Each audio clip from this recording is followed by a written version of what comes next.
Welcome to the Planning Committee dated Wednesday the 11th of March. So we'll just go through the minutes. Do we have any, the agenda. Do we have any apologies of absence? We've received apologies from councillors Akhtar, Cosgrove, Harkness, Holbein and Lancaster. Right, okay. Obviously, best wishes go out to Councillor Holbein because I know he's not been well. Do we have any urgent business? None received, Chair. Yes, that's acknowledged. Thank you. Do we?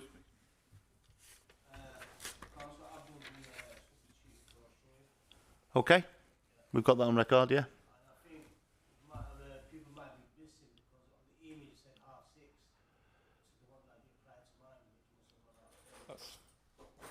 Okay, that's fine. Yeah, that's not. There's a possibility there's been some misunderstanding caused by me. I'll accept that. Okay, not a problem. Do we have any declarations of interest?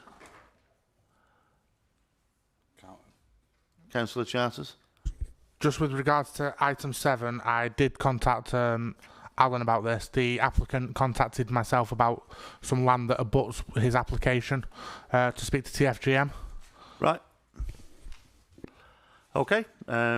Absolutely no problem there. Do we have any public questions?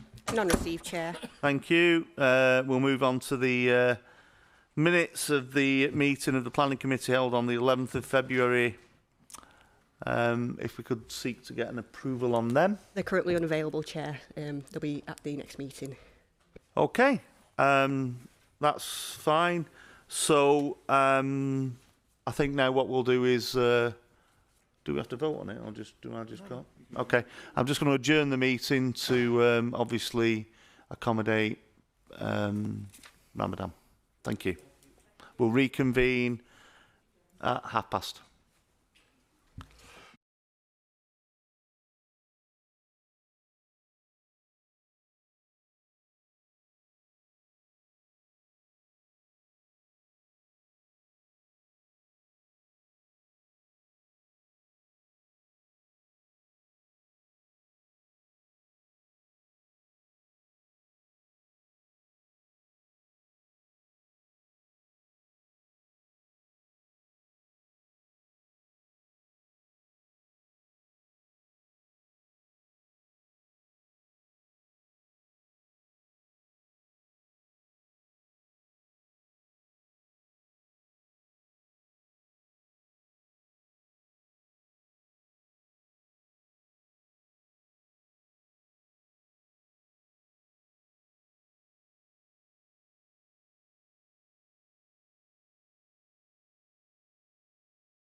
Thank you after the adjournment, and welcome to members of the public. So we'll continue, and we'll move on to item number 6 and revisit the application for 3 Kelvin Avenue, Royton. Sorry, I'll reiterate, Kevin Avenue, Royton. If I could ask the officer to... Chair, I can just remind members, this is a complete rehearing of the application, so if you want to say anything, say it tonight. Nothing that you said last time should be considered. Okay. Thank you for the clarification. If I can hand over to the officer who's going to present. Thank you very much. Okay, thank you very much, Chair. So yes, for the avoidance of doubt, this is in relation to agenda item 6, which is a householder application for 3 Kevin Avenue in Royton. So the proposal is for a change of use to a 6-bed HMO, house in multiple occupation, and associated with the application involves a first floor extension over the existing garage. So members will recall that the application was brought to Planning Committee in February at the meeting then, and that was on the basis that the applicant is known to be related to Councillor Jabbar, so therefore in accordance with the Council's constitution and scheme of delegation, a committee decision is required, and that obviously remains the case. So following a debate at the previous meeting, the application was, as you're aware, deferred, and that was on the basis that members wanted more details and clarification about the basis upon which parking permits are issued to residents in this location through a traffic regulation order. So the committee report has been updated with that information, and that's predominantly contained in section 11 of the report. So as the application is to be considered afresh, I'll just quickly go through the plans and the information through the slides. So the site is identified in the red line on the plan on the screen. It is located to the east of Oldham Road. It's approximately 300 metres to the northeast of Oldham Hospital. And Kevin Avenue connects Mildred Avenue and Angela Avenue, which are those to the left and right at the bottom of the image there. To the north of the site on that plan is Seville Street, and that's defined mainly by terrace properties, although Edge Hill Residential Care Home is located on its junction with Oldham Road. To the west is a restaurant on Oldham Road. To the south, the property's front elevation faces Mildred Avenue, which has characterised itself by a mix of 2-storey detached and semi-detached dwellings, many of which have benefited from 2-storey or first-floor side extensions.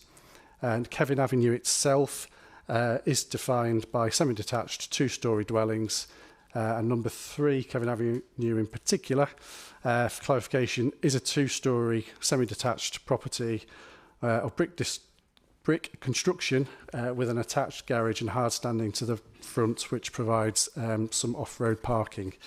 So in terms of the actual change of use element, as of the 1st of January this year, 2026, the Council has adopted an Article 4 direction which restricts any change of use from a dwelling house, which in planning terms is use class C3, to a HMO, up to 6 people, which falls in use class C4, unless planning permission has been obtained for that change. So although this application was submitted in November 2025, the lawful current use of the property is as a dwelling house under use class C3. So the proposed use as a house in multiple occupation for up to 6 unrelated people living together as a single household, in this case relies upon the proposed first floor extension over the existing garage, which creates a bedroom and a utility room at ground floor level and 2 bedrooms at first floor level. So the actual extension itself, which the images will come on to show the plans, the extension is considered to be acceptable in terms of its design, its appearance, its integration with the existing character and what we call streetscape, and would not cause any direct harm to the adjoining properties, at least not to the extent that would justify refusal of planning permission. And as I alluded to previously, there are numerous examples of 2-storey and first floor side extensions in the immediate vicinity. So the actual use of the extended property as a dwelling house for a family of 6 or potentially more would remain in use class C3 and would not therefore obviously require planning permission. And this in itself represents a strong fallback position as a starting point to consider the impacts associated with the use of the property by 6 unrelated people living together as a single household. So the Council's local plan policies require consideration to be given of the impact of the proposed HMO on the local character of the area, residential amenity of future and neighbouring occupants, and on traffic levels and the safety of other road users. So that's the framework in which the policy requires consideration to be given to the use. In terms of the impact on the character of the area, it is considered that given there's no localised concentration of HMOs and the result of the property being an established residential area and sustainably located in relation to connections to public transport options and goods and services and shops and so on, the introduction of a HMO here is not incompatible with the existing character of the area. In terms of amenity considerations, the accommodation itself is compliant with the Council's HMO standards, and that's in terms of the layout and the size of the bedrooms proposed. There have been no objections received from environmental health.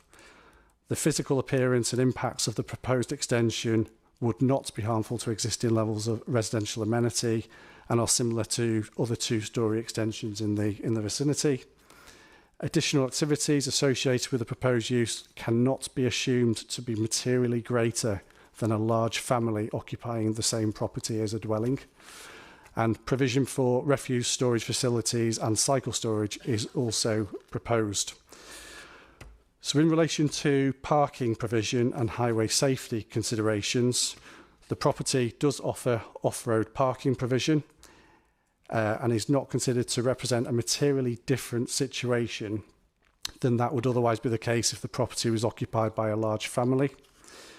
Details relating to parking permits are comprehensively set out in the officer report in section 11, and the key points will be summarised on a slide that I'll leave at the end of the presentation. No objections have been raised by the highway engineer, and it should be recognised that the site is in close proximity to public transport options, as I said earlier, and also to Oldham Town Centre itself. So whilst it remains to be acknowledged that the proposals have attracted a high level of public interest, it nevertheless remains to be considered that there's no justifiable planning basis on which to refuse the application, given the strength of the fallback position in terms of its continued use as a dwelling house, and with there being no localised concentration of HMOs in the area. As such, the application is recommended for approval, albeit subject to the conditions listed in the report, and for the avoidance of doubt, the recommendation remains unchanged from when the application was previously brought to committee in February. The last point to note is just to be mindful that there is an addition on the late list which draws reference to an additional representation that we've received following the publication of the report. So that's the introduction, Chair. Thank you. Thank you, Martin. Before we hand over questions, just the one thing I'd like to ask, if I may, I think it's probably the reason we're here. There was some doubt or uncertainty around the parking arrangements in terms of the permit scheme, as highlighted by the Vice Chair. Can you specifically clarify the position on that matter, please? Sorry, Wendy, I wasn't stepping on your toes. I know thank you. So the parking permit scheme came into force on the 12th of November 2015, and it operates between Monday and Saturday between the hours of 8 and 4 o'clock. Householders with off-street parking, which 3 Kevin Avenue has, will be issued 2 visitor permits. So what we've got to remember, I think, is that there's off-street parking now, and the residents are issued with 2 visitor permits. and there will be off-street parking when the HMO comes into operation, if it's granted permission this evening. And it will also, the residents will be entitled to 2 visitor permits. The permit, and this applies to all residents within the residence parking zone, allows parking within the zone, so they're not entitled to park outside their own property, as nobody is. They are still required to park safely and legally. And it actually states in the letter that was issued to residents, permit holders are required to park sensibly so that access for motorists is not obstructed. Thank you, Wendy.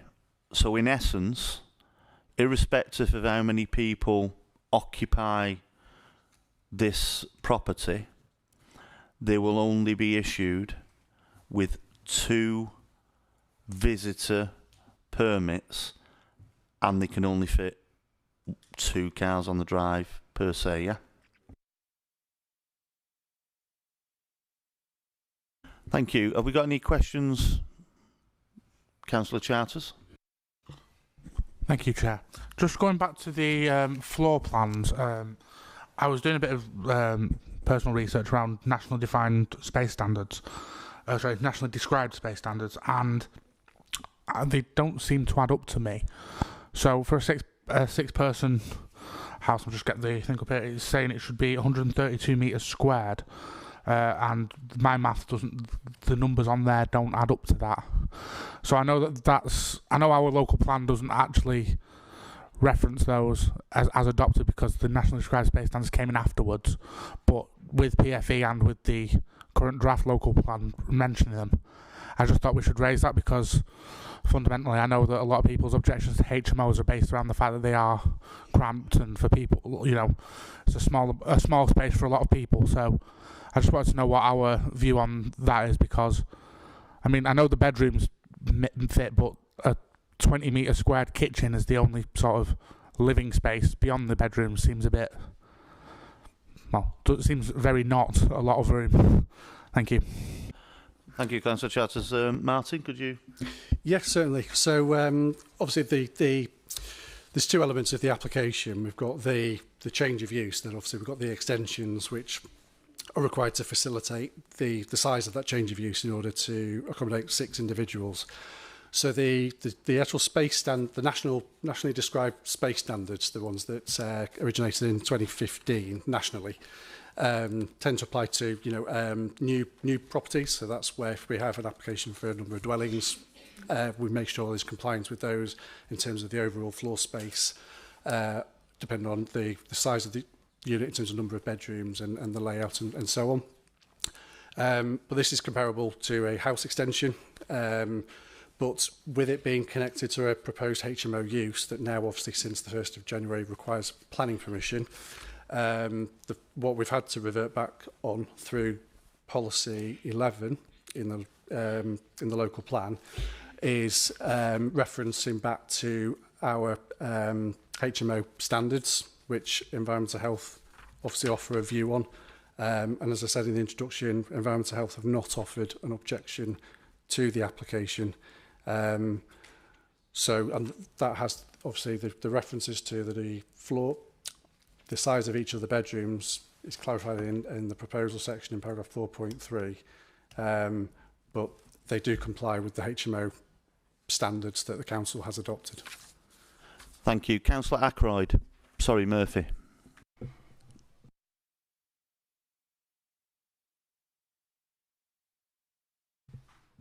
Right, yep. Just for clarity, question to the highways officer, if I can, please. The HMO is, we're after a 6-bedroom HMO. Are we saying that we're not issuing 6 permits plus 2 visitors? Or is that what we are saying once this is passed? We're saying that we're offering exactly the same as we're offering to the residents of that property now, which is 2 visitor permits. That's it. So nothing for the residents themselves, just the visitor one? That's correct, because they've got off-street parking. Thank you for the re-clarification there, Wendy. Councillor? Thank you. It says here that the report says that there's no justifiable basis or substantive evidence to assume 6 unrelated individuals would generate materially more noise than a family. But is it not the case that when you're when it's a change of use situation, the policy 11 would specifically require it to be demonstrated that the HMO would not adversely affect local character, amenity, traffic, and road safety? So is that your judgment, or has that applicant made, justification to suggest that there's not going to be much change? Martin? Yeah, okay. So obviously the fallback position here is that with officers are of a very strong view, as you know through the introduction, that the actual physical size of the extension and so on is acceptable, and other properties in the vicinity have had similar sized extensions offering the same amount of internal space. So the fallback position is extremely strong. So, and the reason that's important is continued use as a dwelling house in use class C3 with an unrestricted or potentially unrestricted number of individuals living in that property, living as a single household, is a strong fallback position before we start considering the impacts that would be associated with 6 individuals living together as a household, i.e. a HMO. So that's the starting point. And what we're simply concluding here is that the difference between the two isn't materially different that would justify a refusal of planning permission on issues such as parking. Obviously, the physical appearance of is another matter, but in terms of the actual comings and goings, the type of impact that it would have on the character of the area, they would not be materially different. So in other words, if we had before us today an application for a house extension only, based on a large family living or proposed to be living in this property, we would not be having any cause for concern with it. Just to add to that, if I may. Yeah. So I think you were querying about noise, though, weren't you, specifically? So effectively the assessment we're undertaking here is the same thing as Martin prescribed. You compare to the current situation to what would that be with a HMO. And I mean, the issue with something like noise is often it comes down to the individuals. You could have a family living there that is extremely noisy and you get noise complaints about. You can have unrelated individuals there who are noisy, or conversely, very, very quiet. So it's not because of the change of use that there could be, we can't conclude that just simply because it's a HMO, it's going to generate more noise, because you can get that from a house, which it has permission for at the moment. So that's our assessment, to answer your question. It's not the applicant's assessment, that's our assessment, that's how we approach HMOs generally. Obviously, some HMOs are much larger, and there is some maybe justification there to talk about noise in those situations and an impact on the character of the area. But when you're talking about taking a family house and converting it to a HMO of no more than 6 people, the differences are very small. Back on that. Yeah, no problem. I don't think there's no argument. I understand the fact that officers are recommending this, and you're quite comfortable with the situation that it's not going to be much materially different to a large household. But what I'm trying to get to is that according to policy 11, it's the applicant's responsibility to provide evidence or substantial evidence to suggest that there's not going to not just be differences in noise, also traffic, amenity, all these things. And so what I'm asking you is that have they provided any evidence to suggest that it's not going to make that make any difference to the local area? Peter? So I wouldn't say the policy is putting an onus on the applicant to have to provide that evidence, because we only require evidence where it's proportionate and needed. It's highlighting the issues that we have to consider in our decision, at this committee. So those issues are highlighted as potential matters that have to be considered in an application, and that includes an application like this. But obviously we're giving you our professional view that ultimately the material difference is not significant and therefore not worthy of a reason for refusal.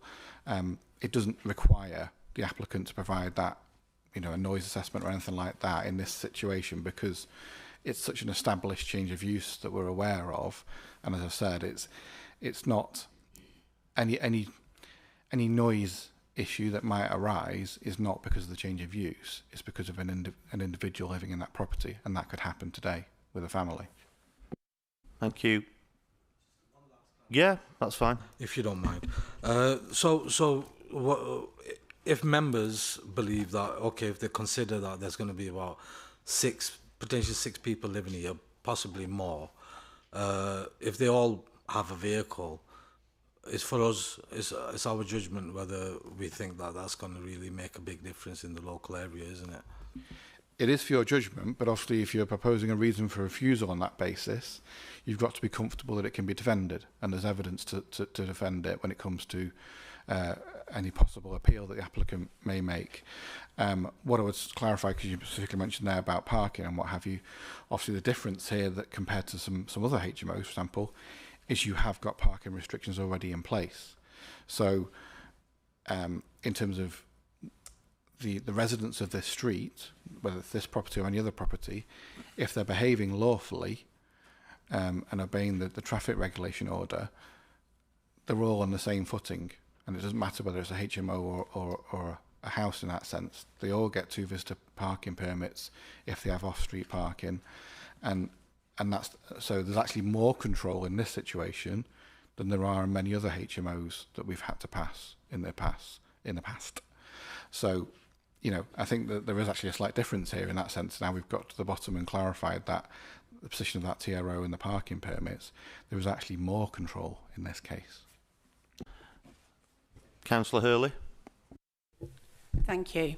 Can we go back, Martin, please, to the picture of the front of the house? Right. So where the red car is the house that we're talking about. Is that correct? So, and this is for the committee to absolutely understand. So where you see the path leading down to the left, that is actually going onto the driveway of another property. So you cannot park anywhere on that bend. So where we had an artist impression of 3 cars on the drive, it is absolutely impossible. The residents and neighbours have tried to put 3 cars on the drive. It's impossible. You could get them on, but no one could get out of them. So you'd have to live in them, really, on the drive. But there is no street parking there at all. It is also on a bend, on a very tight bend. Now, again, we've got a photograph during the day when everyone's at work and there's nobody there. So we've not got a photograph when everyone's come home from work or at weekend when that street is absolutely packed with residents' cars. And I repeat, this house is on a bend. And there are people on that street with vans who have to turn that bend to get their van on and off there. Now, we were down there the other week and we saw what would have potentially been an accident with a van and cars parked either side. Now, let's get something clear here. That drive is going to hold 2 cars, realistically. 6 people, 6 separate people in there, potentially 6 cars. So there's 4 other cars that have got to be accommodated on that street. Where are they going to go? There is a substation there as well. And I know it wasn't on the map the last time, and I did notice if we could just go back to the drawing of the area, there is a substation there as well. And no one can park in front of that, so we therefore lose another parking space. Just before you answer Councillor Hurley's point, could I just clarify? I think we touched on it. There would be 2 cars on the drive and then 2 visitors. So anything else that would be parked in essence illegally, if that's a word? Yeah. Okay. So, would you like to answer Councillor Early's question? Thank you.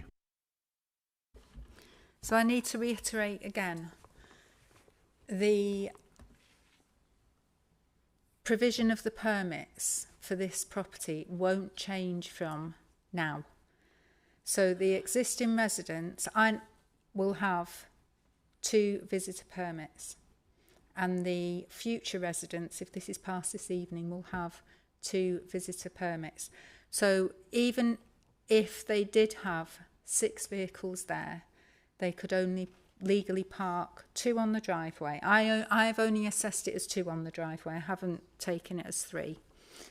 Sorry, but the artist drawing you submitted to committee has 3 on. We didn't submit it. Who did then? Sorry, can we just clarify who did then? That was submitted by the applicant. So all of the documents are submitted by the applicant, and we have to make an assessment of them. Do you not check that what the applicant submitted is correct? You can get 3 cars on that drive. You can't. No, excuse me. The drawing shows that. No, you can't. What I'm saying is, it's not a matter of checking. Sorry, Wendy, if I could just interject here. Whether the artist impression says 3 cars or not, I think we've clarified on numerous times that it's what 2 cars are they can fit on the drive and 2 visitor permit things. So if we can bandy about numbers about if there's 6 people in and there's 12 cars, I think that's what we went through last time.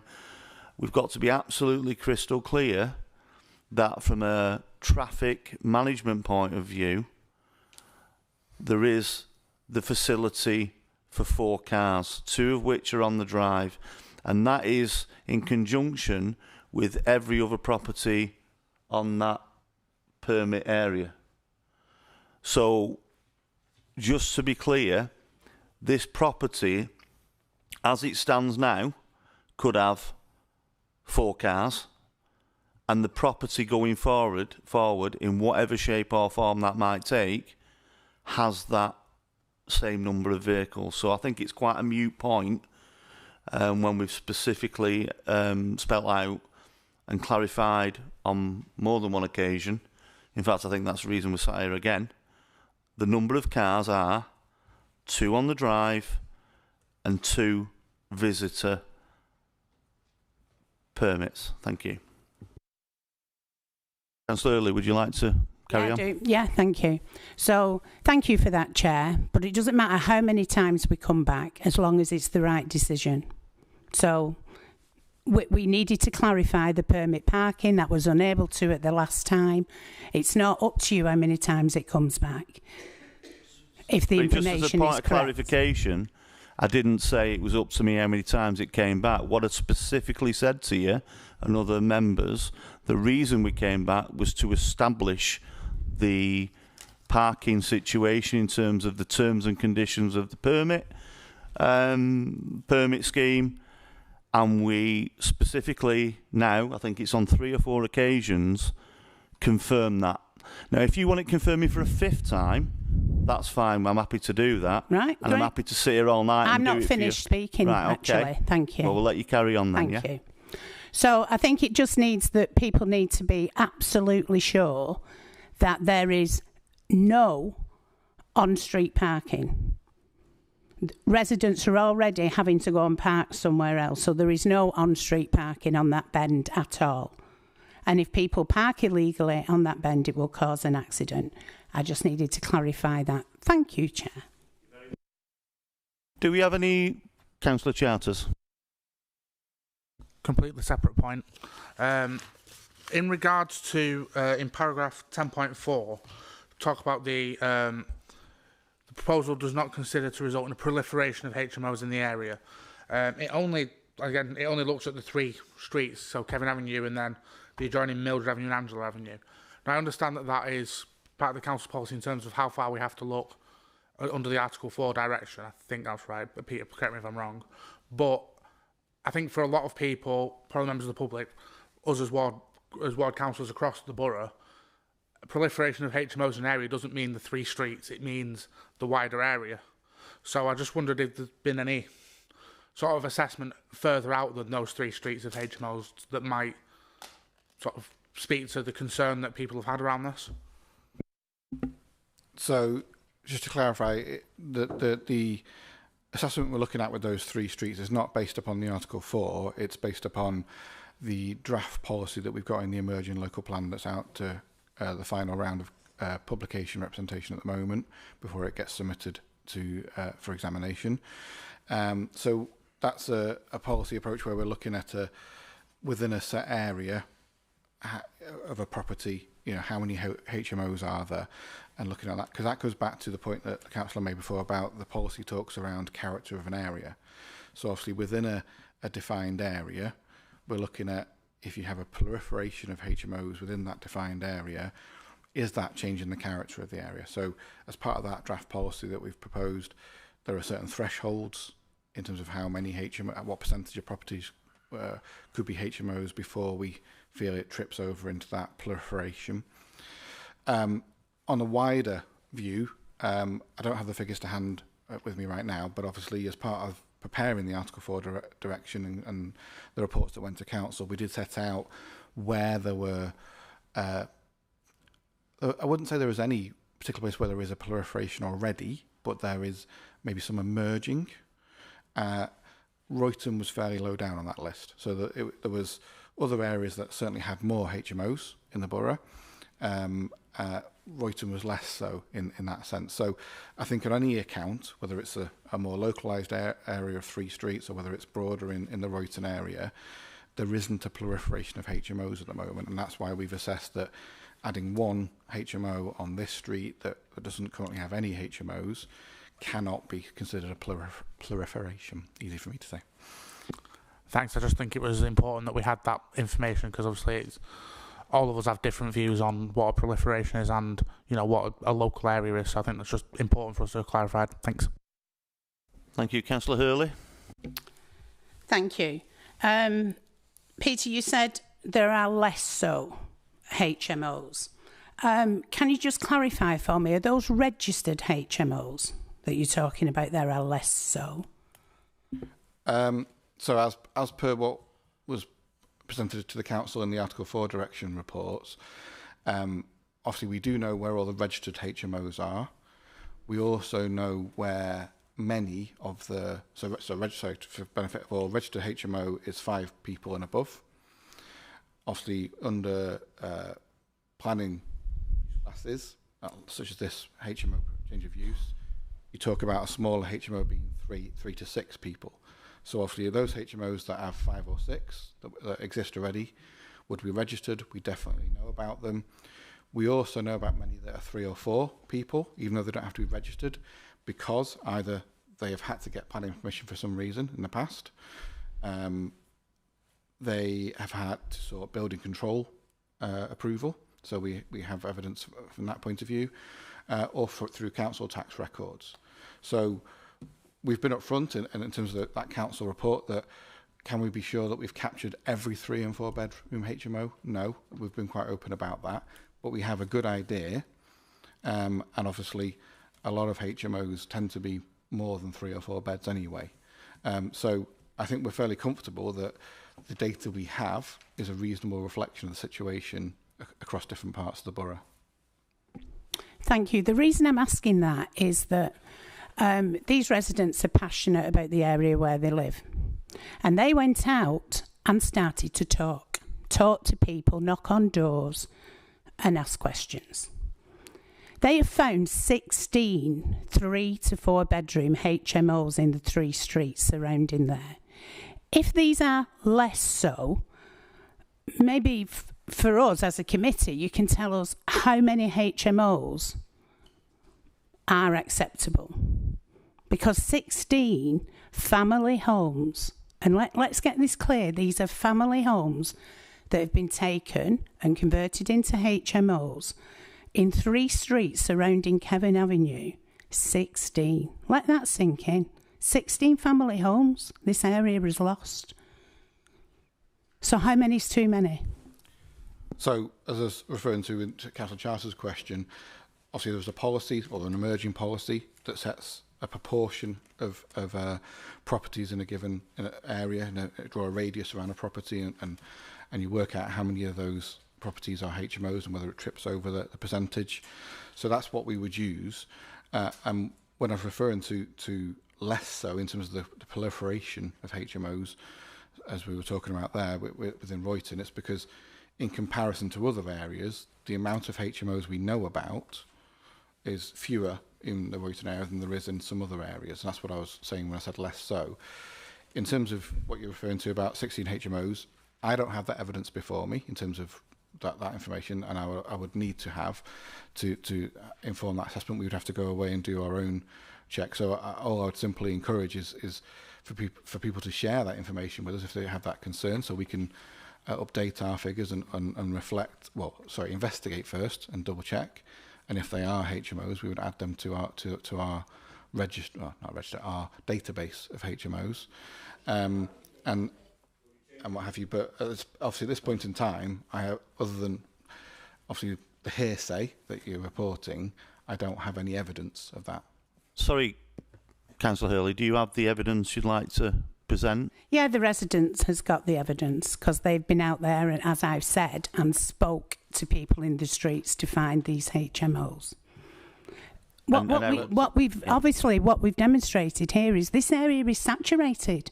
These family homes that once housed families, and this particular house is housing a family right now who are going to be turfed out, another family that's then going to be having to look for a home, and the area is already saturated with HMOs.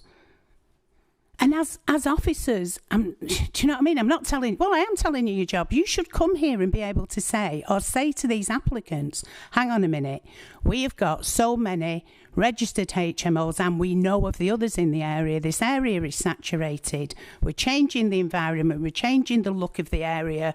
We're changing the dynamics of the people that live there. And that's not happening. Absolutely, yeah. So I think there's a few things there. So first of all, in terms of you saying that... Sorry, could I just ask members of the public, I know it's an emotive subject, but if we could let the officer speak, please. Thank you. So you're saying that, Councillor Hurley, in terms of what officers should have, but I've already explained to you that, as it was in the council report, we can only provide the data that we have. The issue with 3 and 4 bedroom HMOs is prior to the 1st of January, they didn't need planning permission.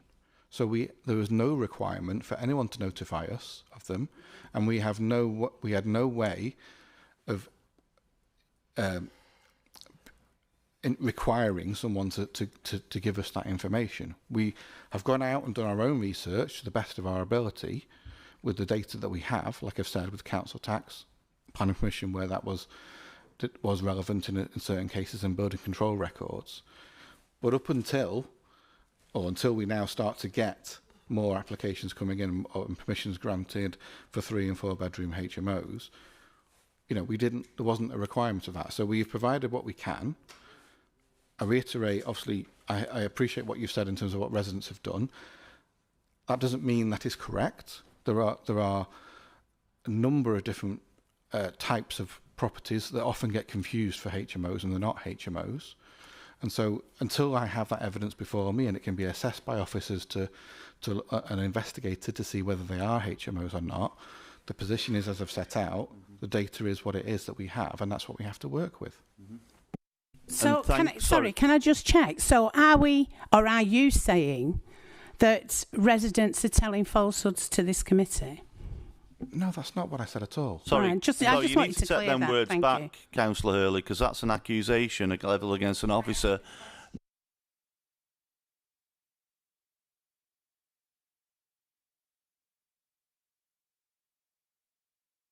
That back, and what I will further add is, it's obviously a very difficult position in terms of where we are for officers, but thankfully we now have Article 4 in place. Which will hopefully alleviate this, and it's now a requirement for such properties to go through planning and thus being registered. Unfortunately, for whatever reason, that wasn't adopted sooner, but somebody who was involved in the process of making this policy with OMBC and somebody who's got strong thoughts on HMOs myself, I'm glad we can go forward. But I cannot have people effectively accusing officers of not doing their job when in actual fact they can only work within the framework of the policies and legislation before them at any one time. Thank you. Do we have any more questions? Peter. Yeah, thanks, Chair. Okay, so Peter said he wasn't aware, or the planning office weren't aware of all these possible HMOs. Now, if there was 16 HMOs in that area, would this make would it make a difference to this application? Whether you'd approve it or wouldn't approve it, would it make a difference? I don't know without doing that assessment, because I'd have to look at the context and the figures and the proportion of properties therefore in the area that are now HMOs. But the bottom line is we don't have that information at the moment. Peter, is there any legal or enforceable action we as a council can take to go knocking on doors to establish whether a property is a HMO? In terms of 3 and 4 bedroom HMOs, no, because obviously we could knock on doors, but there's no guarantee obviously that we would be given the information. Sorry, I think we need a legal perspective. We do have powers to ask people what the use of their land is, so whether that possibly, but we need to know what properties we were being asked in relation to.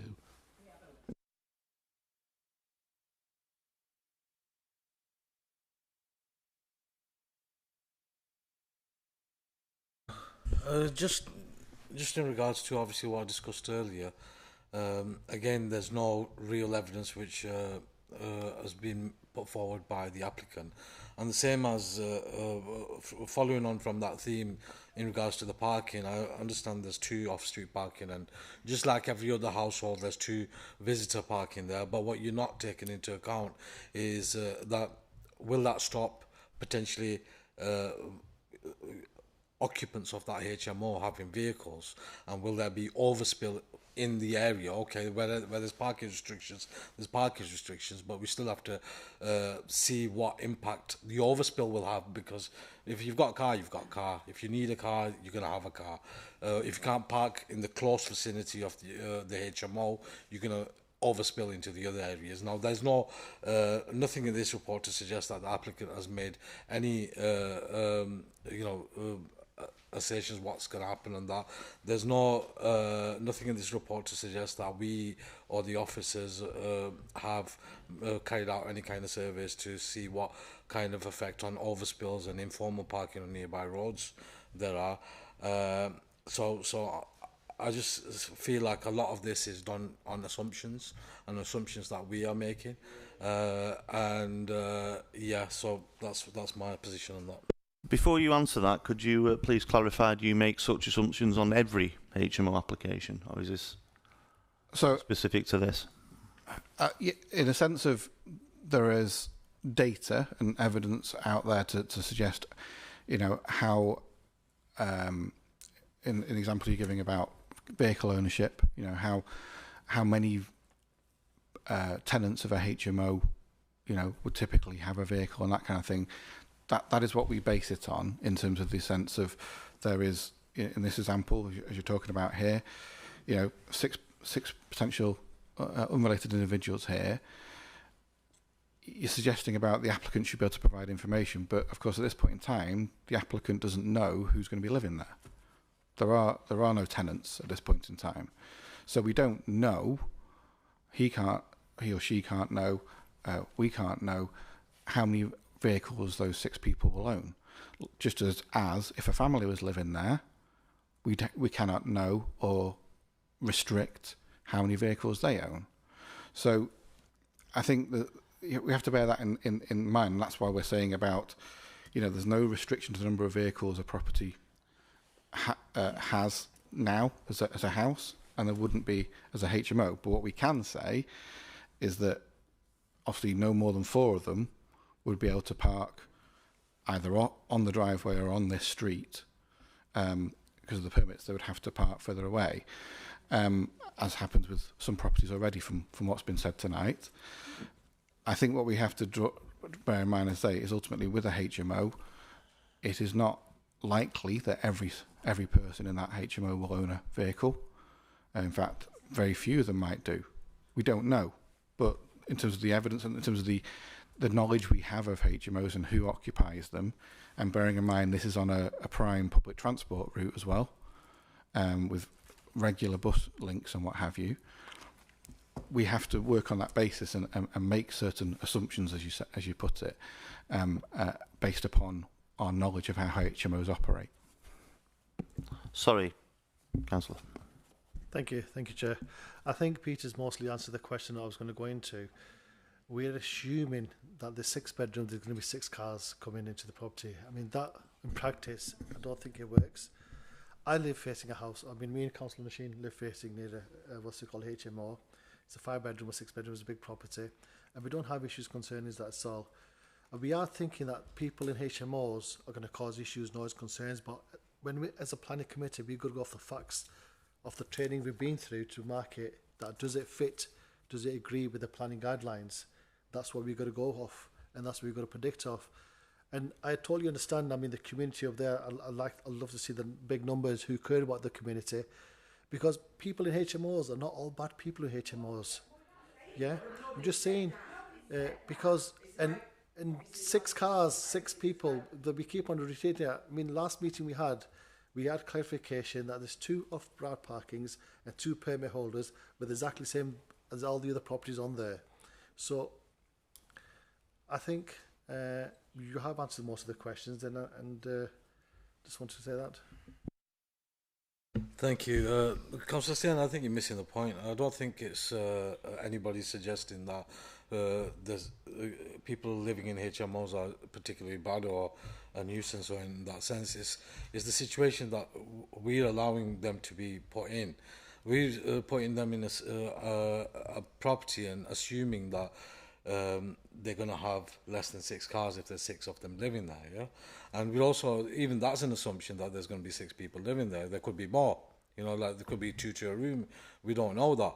So when you're making assumptions, then you have to have a little bit of leeway where you putting diagrams in front of us where, okay, well, if it's under used, you know, if there's less than 6 people living there, I think pretty much if it's a 6 bedroom, there's going to be 6 people living there. That's a fair assumption to make. That's on the lower end, and they're all going to be adults. I think that's a fair assumption to be made. And if they're all adults and they're all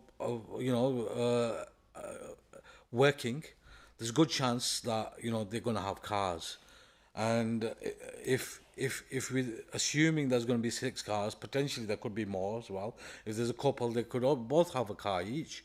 So we have to have a look and see, okay, well, in regards to the parking, there's 2 off-road parking, 2 on visitor ones. That's okay. So that's controlled. But then if there's still 2, possibly 4 more cars to accommodate somewhere, you have to have a look at the locality and see, okay, well, where do the parking restrictions apply and where's the overspill going to be? So if this particular property, potentially it could have 2 cars that are overspilling and potentially even up to 4. So, you know, like we have to do more as a council to be able to show and demonstrate that we've actually looked into the locality and that particular place to see. Otherwise, Article 4 is useless. What's the point if we're just going to come here and, you know, you're going to use the same assumptions that you've always used in the past? What's the point of having Article 4? It's the same thing. Sorry, I'd just like to pick up a point you made there, if that's okay, is Article 4 doesn't take into consideration parking. And secondly, you suggested, just for clarity, that more than 6 people might be living at the property, in which case they would be in breach, is that right, of the licence? So do you want to just clarify, are you saying that there would be more people than, or? No, I thought I read somewhere here that there could potentially be more than 6 people living there. Can we clarify that, Peter? So just to be clear on that, no.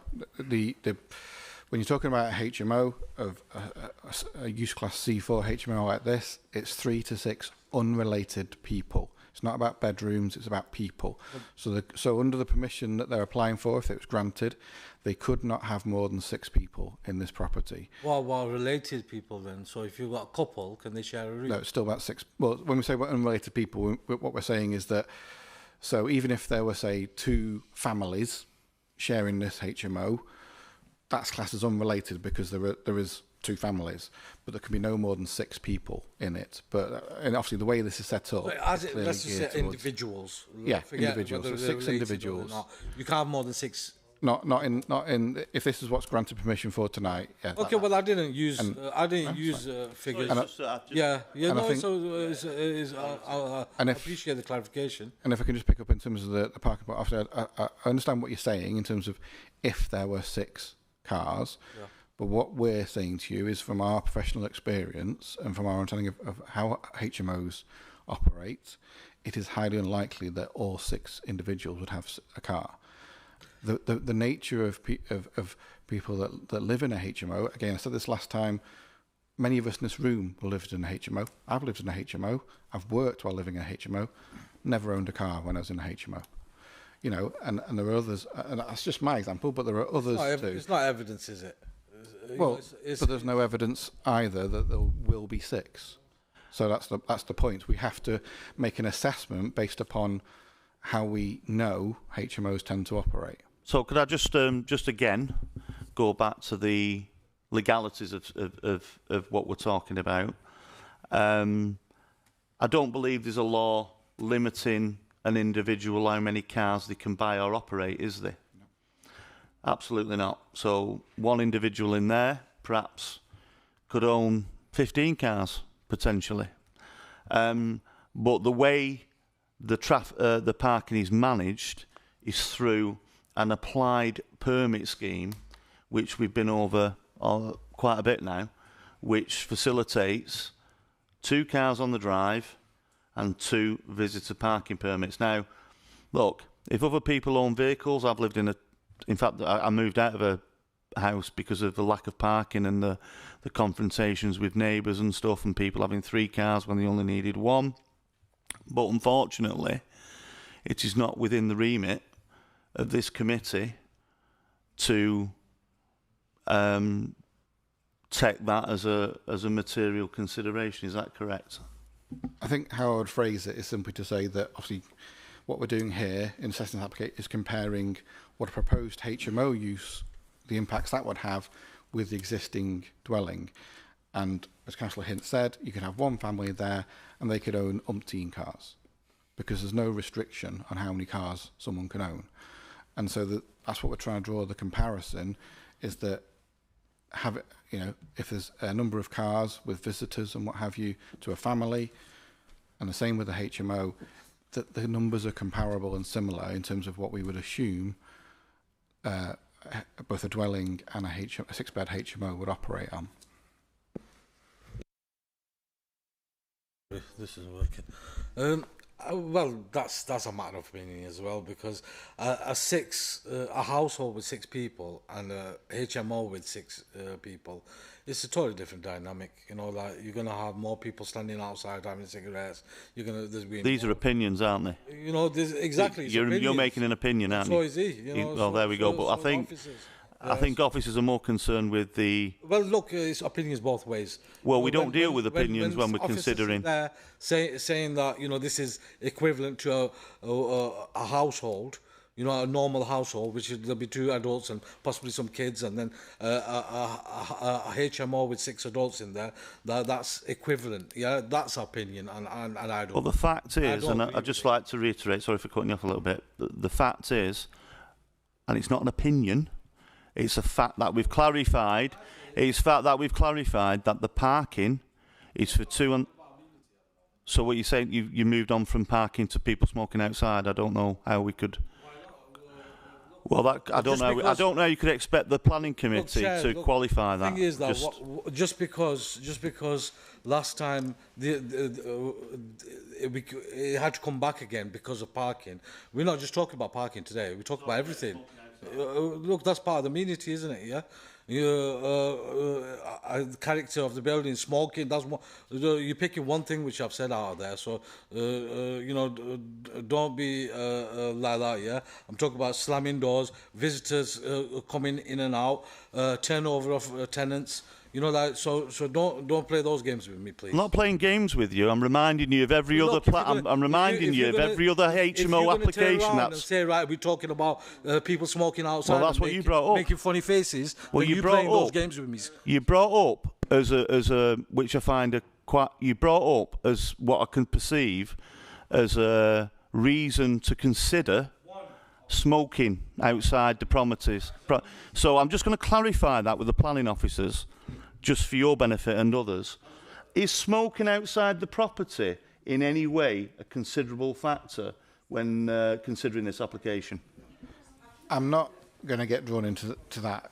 What I'm going to be really clear on with you, because of what you're saying, I understand what you're saying, but any amenity issues, you've talked about noise before, you know, whether it's people outside, whether it's slamming doors, whatever it might be, you've talked, you know, in terms of that impact on amenity and the neighbours in that sense, the point remains that can happen with a family home, that can happen with a HMO. You cannot, we cannot assume about the behaviour of individuals simply because of the tenancy of the property. That's what that's what I've said before when we've dealt with HMO matters in this committee. Just to be really clear on that, it's not dismissing your concerns, because I do get it, but those concerns can be there as it is now with a C3 dwelling house. And it's the same as if it is a C4 HMO. Those concerns remain because it's about the behaviour of an individual or individuals in a property, and we can't assume that just because someone lives in a HMO that their behaviour is going to be worse. I'll be smoke. Councillor. Thank you. Yeah, I think Peter tends to answer the question before I ask it again. It was just something to answer to my colleague on this side here. Totally understand 6 people living in a HMO, but we can't stereotype say that yes, there'll be smoking, kicking doors and this, that, the other. It'll be no different than an extended family who apply for the extension, and 6 people live in that same house. They'll have the same criteria, the same cars, same issues.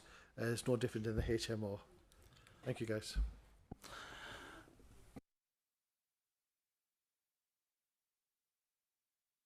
Thanks, Chair. So just to be clear, the way I see it is about the parking, and we've battered it to death, haven't we? But, you know, if we need to, we need to, don't we?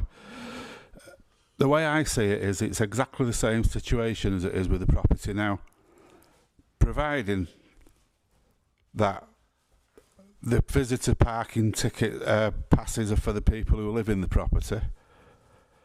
They still allow there'll be 2 on-street parking passes within the area, and there's the 2 on the property. So that's the same as it is now. It's unchanged. So whether it's an HMO or whether it's a residential property, and we deferred it for this reason, it's still exactly the same scenario as it is now. Now, if people do park in there because they've got more cars and they park on the street, then they'll get parking tickets if they haven't got passes in the vehicles. I've gone and visited the hospital at Oldham, and there's nowhere to park around there if you can't get in the hospital car park. So where they'd park, I don't know, but if they parked illegally, then they could get a ticket. So that's the way I see it.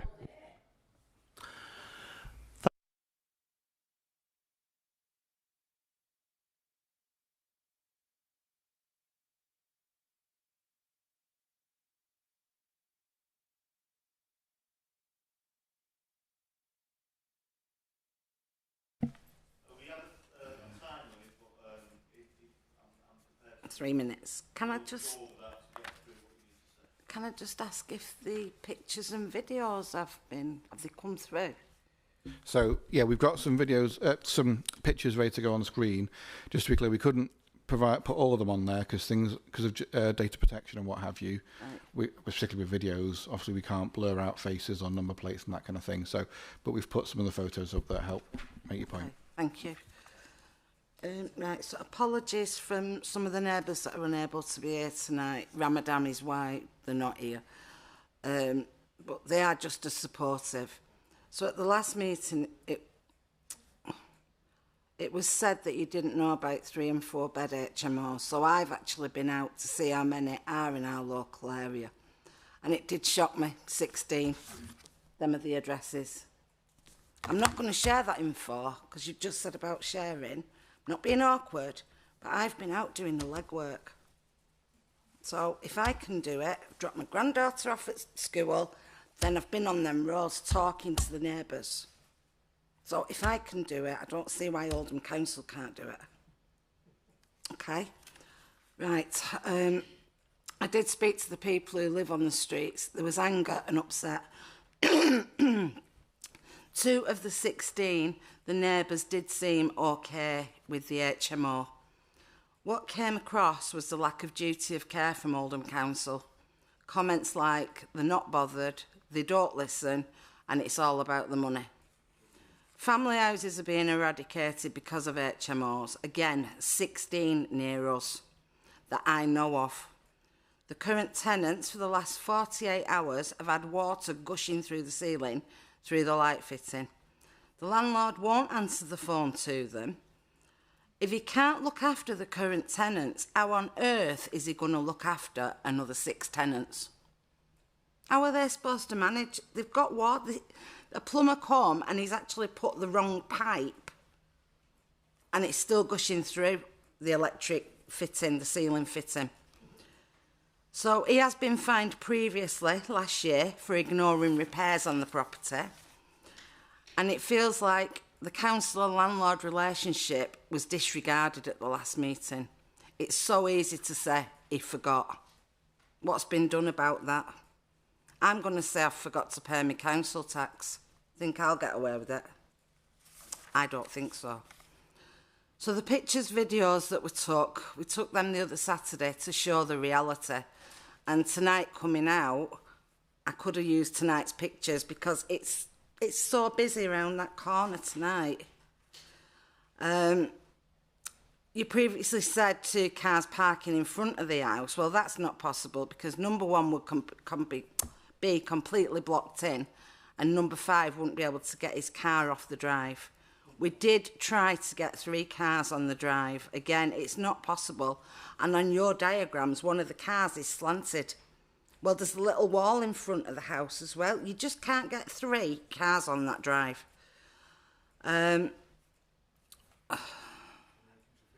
So we've done the 2 permits. I'm not going to go over that. We've done it, haven't we? Yeah? I'd just like to know where them other 2 cars are going to go. 2 minutes. Where would they park? Seville Street. That's absolutely rammed. There's no parking on there. You've got Ed Gilder residential home, so people visiting there, they park on there. I've got friends that live on there, and they struggle to park at the front of the house. So there's also the substation that didn't get thought about. That's on the corner. I've double-checked it. I'm a driver, and I know you can't park in front of a substation, but I wanted to double-check just for tonight. Absolutely not. You cannot park in front of that. It's an L-shaped bend, which, again, it makes it a bit less flexible for manoeuvring.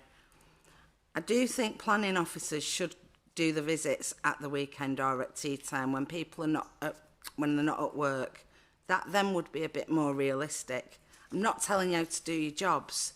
It just seems to make sense. You go at 10:30 in the morning. People are at work, out shopping, whatever. They're not at home, you know. We are permit parking because hospital staff, patients and visitors used to park on the avenues. I saw one afternoon a fire engine. It couldn't get through. The fireman literally had to get out of the fire engine and had to move a car to get the engine through. And also an ambulance once was unable to get down. And then there's the bin men. They sometimes struggle. How are they going to manage if there is more vehicles there? Yeah, I know it's been said if it's a house, they might have the same vehicles. But if it is a family house, the parents have got a bit more control. They can go and move the kids' cars. If the kids are outside being noisy, parents can shout at the kids. Do you know what I mean? It's different. It's 6 individual people in a HMO. It's not the same as a family. And as I've said, family homes are being eradicated.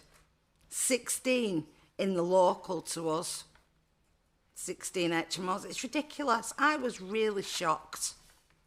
There were some genuinely didn't know about, but there they are.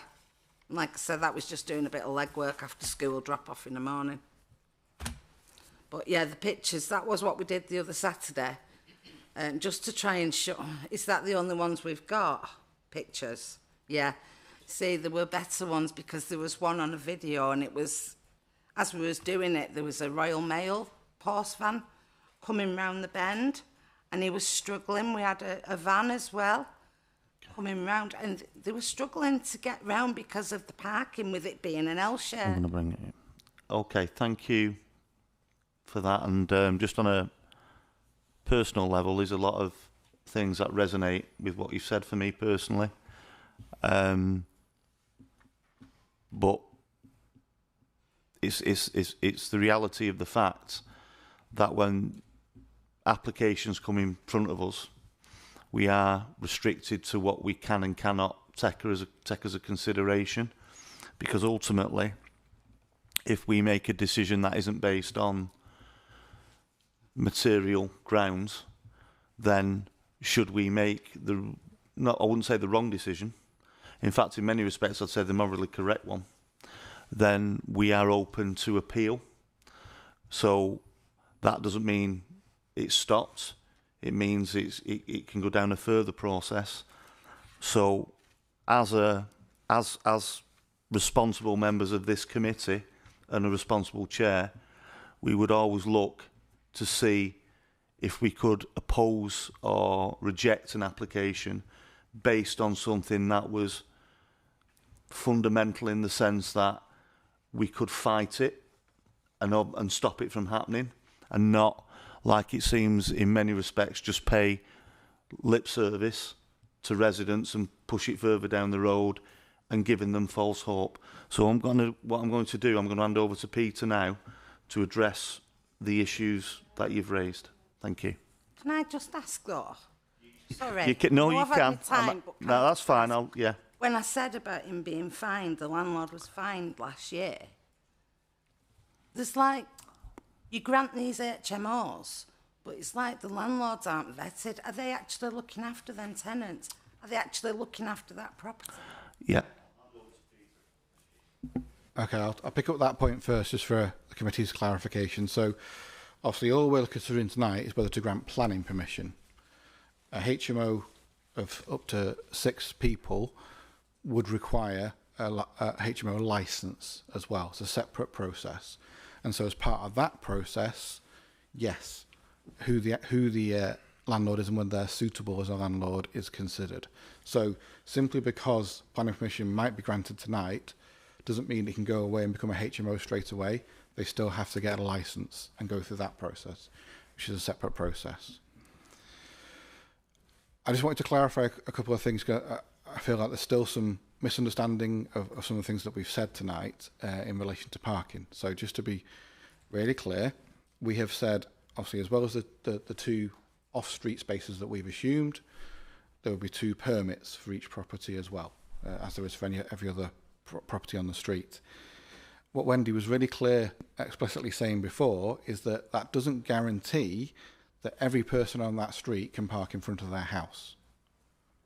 You still have to park lawfully and safely, and someone else can park in front of your house if it's lawful and safely. None of us have control over that. Any of us in this room, someone can park in front of our house lawfully and safely, and we can't. That is the law. So we have never said that it'll be two cars on the driveway and 2 cars right in front of it on the street, because we can see it on the screen there, because there's drop curbs and what have you. That is illegal. What's on the screen, as in what's happening now, and the property isn't a HMO at the moment, it's a family dwelling, that is already happening. So it goes to my point that actually, with a dwelling house, you can have the issues you're concerned about. They can happen with a dwelling house. It's happening, the evidence is on the screen. what we're looking at is not to try and fix what's already an issue. Planning can't do that. It's not allowed to. It can't make an applicant fix an existing issue. We're looking at, will it make it significantly worse? And the answer is no. That is happening now. If every person in that property had a car, as Councillor was suggesting before, and they parked unlawfully like that, it would be the same. Sorry, sorry, if you could let the officer speak, please. But the point is, it's unlawful, and we have to assess the application on the basis, on the assumption that people will obey the law, whether that's a family or other residents, or whether it's tenants of a HMO. And so it goes to the point that we've been saying all evening, the issue of parking is the same either way, whether it's a house or a HMO, and the evidence of what's happening today or recently from the pictures shows that. Thank you. Do we have any questions for the objector? No, thank you. Can I ask? Oh, right, okay, sorry. Hiya, sorry to ask you a question. I know you probably don't want to ask any. Yeah, sorry, Angela. I just want to clarify something. Have Councillor Hughes or myself at any point given you false hope as residents? No, right. I just wanted to check that. You know when you said you went out knocking on doors to find out if there was 16 and found out there was 16 HMOs and the area was saturated, did other people ask why you were doing this? And what did they say?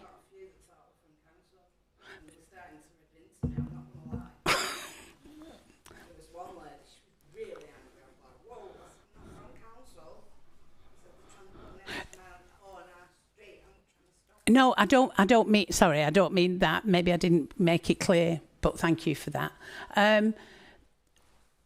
When you asked them, you said, "Is there a HMO in the area?" Did everyone know about the HMOs? Right.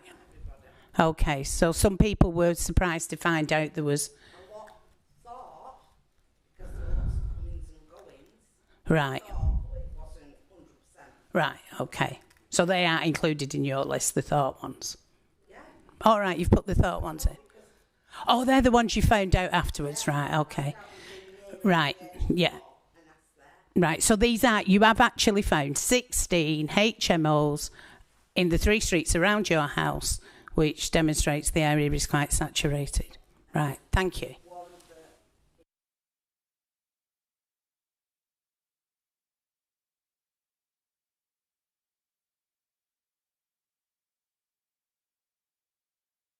Yeah, sorry, I neglected earlier in terms of one of the comments that Angela, you made. So first of all, in terms of the households you've recorded as possible HMOs, just to be clear for your comfort, it's not a data protection issue. Giving us an address where you are concerned there may be a HMO is perfectly acceptable. That's part of what we rely upon in the enforcement angle of planning, that people report issues where they're concerned there was a breach of planning, and we can investigate it. So if you're comfortable doing so, you are able to share that information. From the conversation that's just happened, I'm hearing that the basis of those 16 properties is from what other residents around those properties are assuming is happening, or have you knocked on the doors of those properties?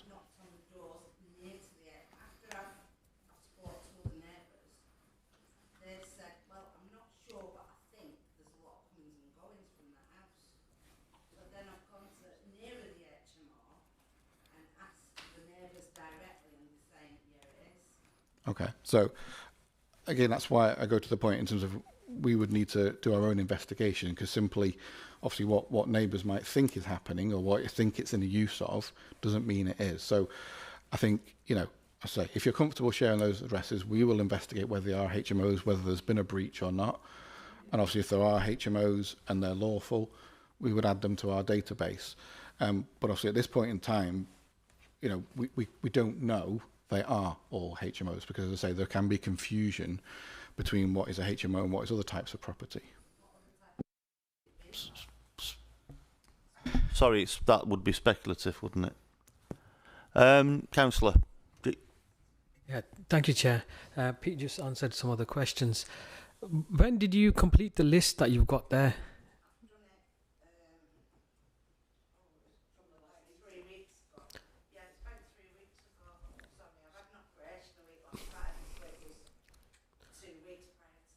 So why wasn't that shared with your councillors or the team? Was that just you kept the list yourself?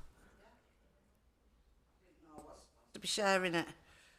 I've been out there doing the legwork because the last meeting it was said that they didn't have any ideas where the 3 and 4 bed HMOs were, so I went out and found them, the ones near us, and then I found 16 that I found. There may be more. I found a 6-bedroom one, what somebody got in touch with me about. He can't let his son play out because they've got no outside space and all these guys are outside, as in his words, were smoking wacky backy. He said, I don't let my son out. And that is really near us. Because I thought it had been turned into offices and it's not, it's an HMO. Okay, no, thank you, Chair. Thank you, Chair. I hope your health is much better now and good recovery. You mentioned after the last meeting, you went out and then you got this list of 16 afterwards, and you've had that for maybe 2 or 3 weeks now. Have you ever shared that with your local council at all? Oh, sorry. I didn't realise I should have done. Apologies. I didn't realise. I've just done it for tonight. All right, so you just did it for tonight. You've not had time to share it with your councillor. Yeah. Just I was thinking about why it was not brought forward. Like I say, I've been in hospital as well, so it's been a bit mental, to be honest. Okay, that's fine. Thank you. Hope you get better. Thank you.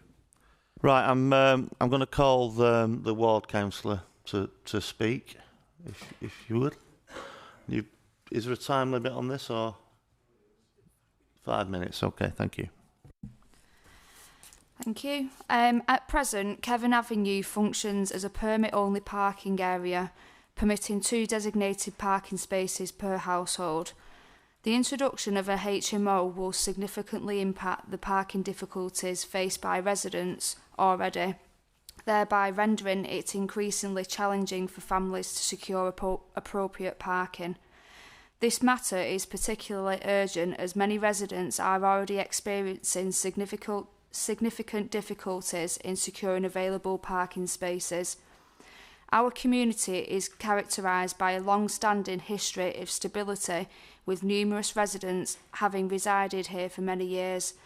The prospect of adding a HMO not only jeopardises the availability of valuable family housing, but also poses a risk to the cohesion of our community by fostering a transient population.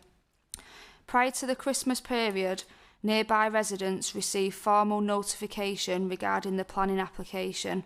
However, to date, tenants have not received any communication from the landlord. This absence of communication raises pertinent concerns that the true intent of the application may be to enhance the property's market values for eventual sale, rather than to promote a stable living environment for community members. Additionally, the potential loss of this family home is of particular concern, given that the family currently occupying the residence has a vulnerable child with additional needs who have resided in this home for over 8.5 years. Displacing them would not only disrupt their stability, but would also further diminish the overall integrity of the community. This application should be refused due to the following. Number 1, the application is morally incorrect. The long-standing tenant has had no communication regarding the application from the landlord. It will be setting a dangerous precedent, allowing landlords to put profit before the rights of tenants. Number 2, the harm to the character of the area. Kevin Street is a predominantly residential street of family homes, primarily terrace semi-detached properties. The proposal would result in the loss of a family dwelling, undermining the established residential character. No evidence has been submitted to demonstrate that the introduction of a HMO would not unbalance the community mix. Number 3, parking pressure and highway safety. The committee was misled at the last meeting. Only 2 cars can fit on the drive, not 3. Only 1 car park across the drive, not 2. The neighbour must drive across the pavement outside the house, otherwise they would be blocked in. Kevin Street experiences limited on-street parking capacity. The proposal provides no off-street parking. A HMO would reasonably be expected to generate multiple vehicles, worsening congestion and parking stress. No parking stress or highway impact assessment has been provided. Number 4, the poor maintenance by the landlord. So, as Angela previously stated, the landlord has been fined by OMBC due to poor maintenance last year. And yesterday the house was flooded due to wrong pipes being fitted by a plumber. So allowing this application will lead to these problems times 6. OMBC have already fined the landlord for maintenance, which we should be rejecting on this basis alone. Number 5, there are 16 HMOs in the vicinity, which Angela has outlined.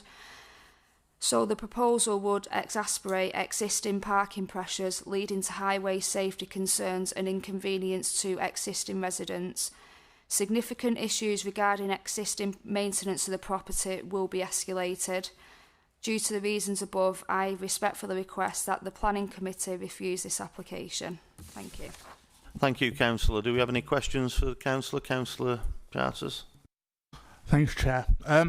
First of all, Councillor Hughes mentioned the 16 HMOs from what appears to be a pre-prepared statement. So just wondering how much in advance you were made aware of that, and if you shared that with the officers and the planning officer relevant. The other thing I wanted to ask was, mention was that point about it's a moral thing to vote against this. Now, I disagree with HMOs. I've said that in many meetings before, but that's not what we're voting on. We're governed by a very strict legal test on what we decide, and if we decide against this and it's appealed and it goes to the planning inspectorate, there's a very good chance that the council will have costs awarded against it, which is everyone in this town's council tax being paid to pay for the legal costs of the applicant, which I'm not necessarily a fan of.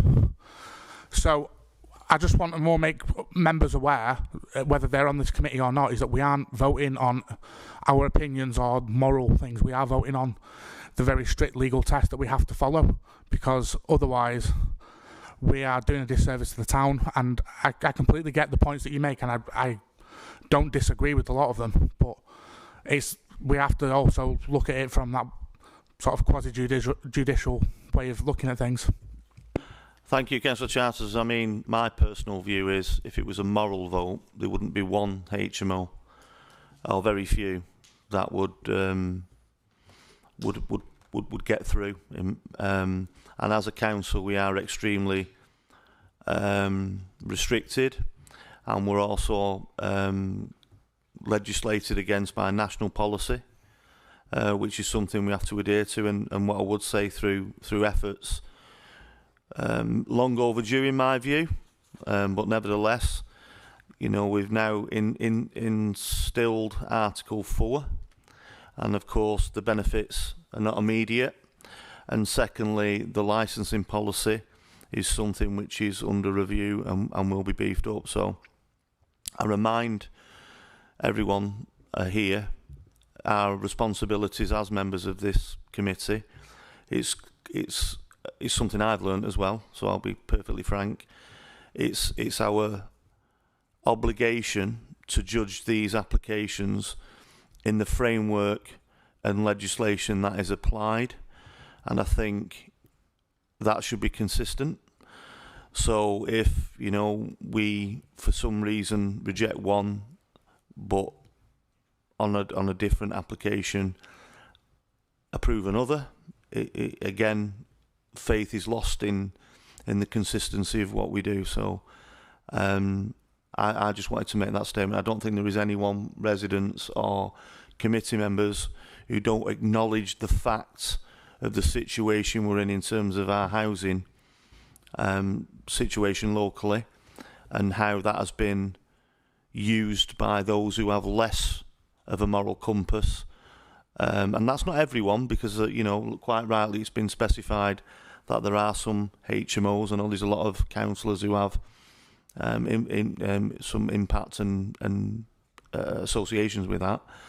But like I say, we're here to judge on the merits of the application under the restrictions we can. So if anybody would be looking to object rightfully on this application, I would ask them to clarify the terms and make sure they were what's the word? Sound and reasonable for any further legal argument. Thank you.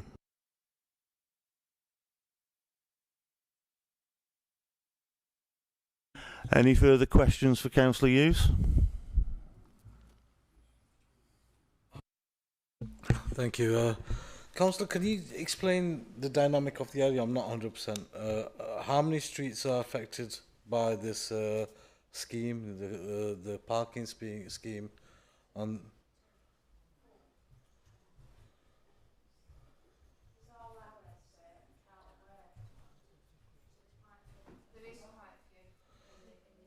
and how far is it from Royal Oldham Hospital? This 5 minutes walk. Right. So there's already a lot of pressure in the area from the hospital. Hence, the parking scheme came in the first place. Yeah. Yeah. So if would it be safe to assume that if there was an overspill, you know, from this area, that it's going to only add more pressure somewhere else in the vicinity, and on top of whatever pressures we've got from the Royal Oldham Hospital, which is quite high. Just close to the Royal Oldham Hospital as well, we've got Oldham Athletic as well. Yeah. Which obviously is significant on match days in the area. Okay, thank you. Any further questions? Okay, well. Can I move this to? I think we need a lot more information on this. Move for deferral, and I think that we need a survey to suggest what parking overspills can happen in the area. I think it's an important part of it. I appreciate Councillor Hince and Councillor Charters that you know your opinions in regards to HMOs and but at the same time we shouldn't be resigned to the fact that we cannot do anything and that we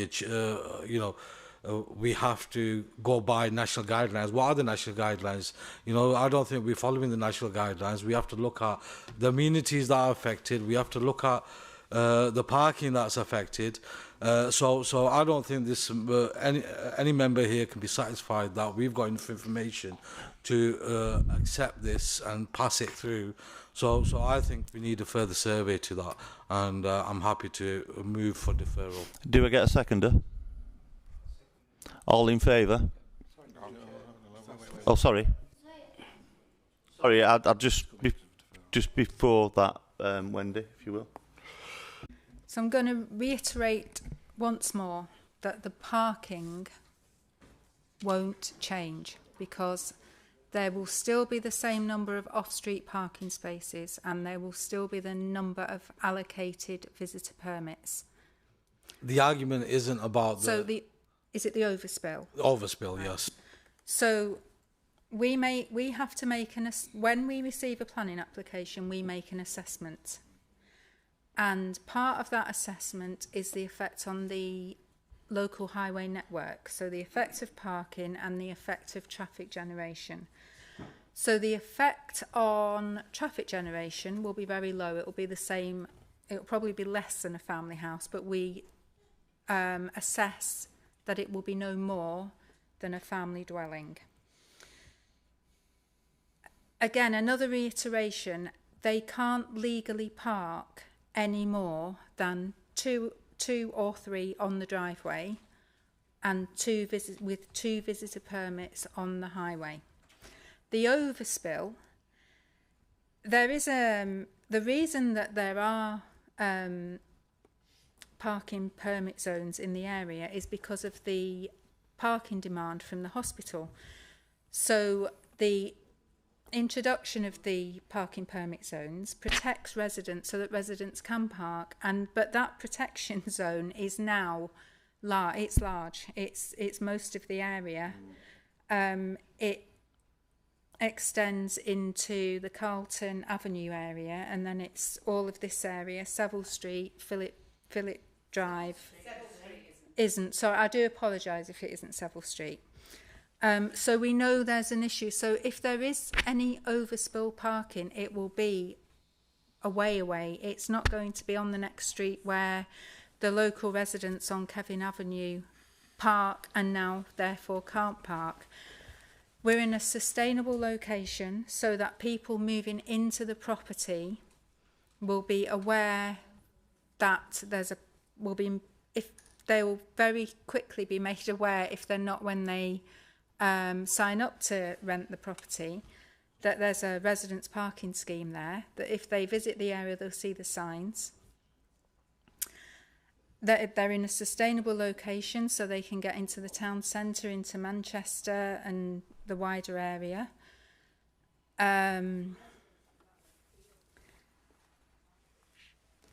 also, we haven't mentioned this, there are no local or national parking standards, and definitely not minimum ones. So even if there were no parking spaces at that property and no permit parking in place, I would still make the assessment that there's a very low, there's no significant change between what's there now and the introduction of an HMO. So I would still be saying it's acceptable in highway terms, in highway safety terms. There's no highway safety issue associated with the introduction of an HMO against the existing use, and that's how we have to make the assessment. The existing use of a family dwelling. Thank you. Would you like to add to that, Peter? Yeah, it's more in light of that, before the committee vote on the motion that's before us about a deferral. I think that for that reason, for what Wendy's just set out, in terms of that assessment of the current situation with what the impact would be under a HMO and the negligible difference, there is therefore, in my opinion, my professional opinion, there is no basis to defer the application simply to do an assessment of overspill, because the difference of impact is so minimal, if not less, because of the number of vehicles likely to be associated with a HMO. Do you wish to proceed with your? Well, from what you're telling me, it doesn't really matter whether there's any parking there available to this HMO or not. You're going to recommend it. So on that basis, to be honest, forget the deferral. Somebody move it for rejection. Yeah. Are you moving to reject? No, okay. I'm moving to defer based on, and there has been assumptions from a couple of councillors, thank you, that the residents have withheld information from us as ward councillors, or that we have withheld it from this council, which is not correct. We didn't say that. So I think what we need to do is, look, we can go around in circles with other things that we need to look at tonight. I am proposing we defer this till we find out how saturated this area is with 3 and 4 bedroom HMOs once and for all. If it's happening in Royton, it's happening in your wards too. It's happening everywhere. And maybe we should be starting to make a stance. If our area is saturated, that is a reason to refuse this. And what the officers are telling us is they don't know. I know you're going to say to me, well, we haven't got the manpower to go out and knock on the doors. Well, I'll go out and knock. I'm an elected member. I will go out and knock. And I'm sure I'll have other councillors who are willing to come and knock and find it if you haven't got the time. So I want to go to defer this until we know how many HMOs are in that area and how saturated that area around Kevin Avenue is. Thank you. Would you like to come in, Peter? Sorry, do I get a seconder? It's okay. Okay, so yeah, again, just as the previous one, I have to give my professional advice because you're looking to defer an application. So obviously we have a responsibility. There's an application before us. It's been with us for a while. there is a entitlement for an applicant to appeal on the basis of non-determination if we because we've taken too long to consider the application, and obviously the reasons for any deferrals will be considered by the inspector in that appeal if it happened, and as Councillor Charter said, that could lead to costs as well. So I understand what you're proposing and why. I think that the issue is, I feel there is enough information before us.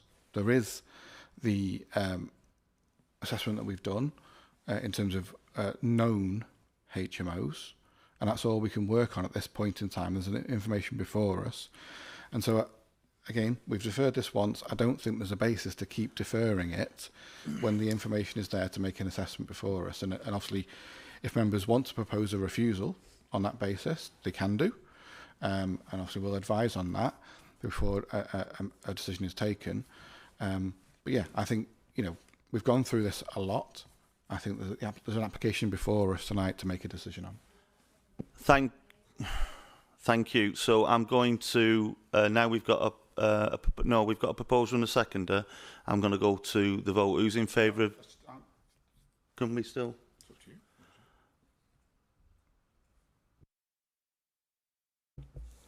It's a straight question, Peter. If there's all these HMOs in that area, would it have an effect on the decision to give planning permission for this property if all those HMOs are in that area as has been described by the resident? As I said earlier, I'd have to do the assessment to do that. I can't do that on the hoof right now. I need to understand the wider number of properties and the proportion that are therefore confirmed as HMOs. So I can't answer that tonight.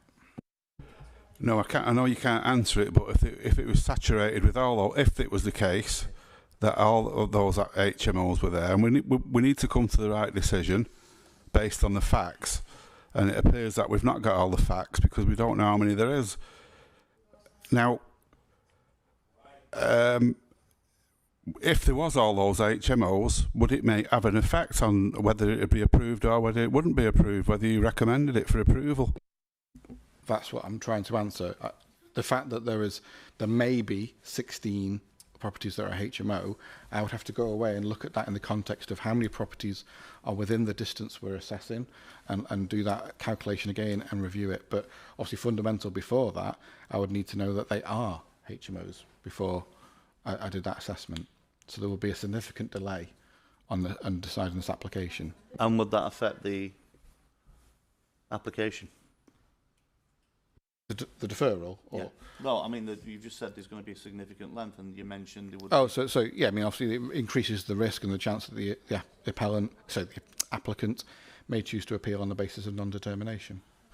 Okay, back to the vote. All in favour of deferral? Against?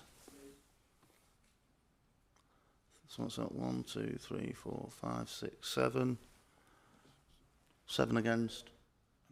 6 for. And 6 for. Is that correct?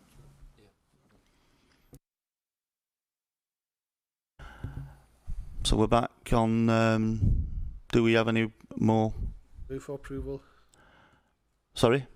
I said... you want to move to the vote? Approval. For approval?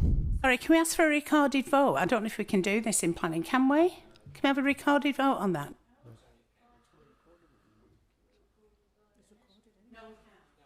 It's only at council meetings where you have a recorded vote. Is anyone going to second it? Yeah, do I get a seconder for approval? Yeah, I'll second that. Yeah. All in favour?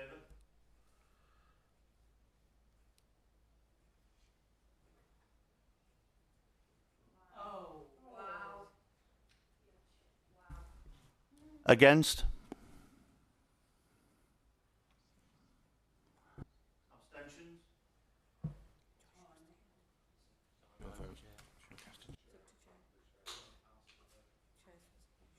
This is where your hands match your mouth. Is that right, Councillor Ackroyd? For your stance on HMOs. So the residents are watching you, we're all watching you, and the May elections are watching you. I don't do things. I don't do things in this committee based on, unlike others. I don't do things based on elections. Yes. I do things that are based on the facts of the matter. Right. Thank you.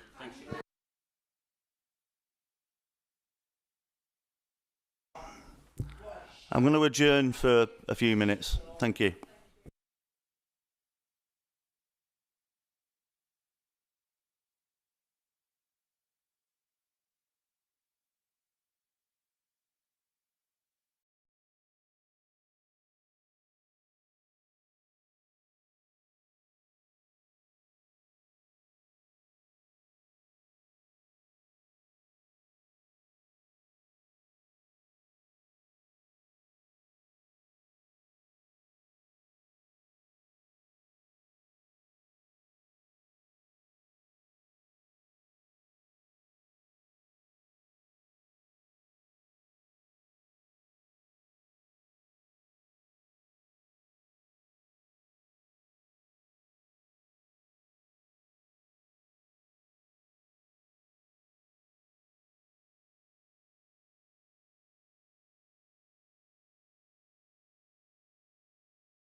rear of Alexandra Central Park.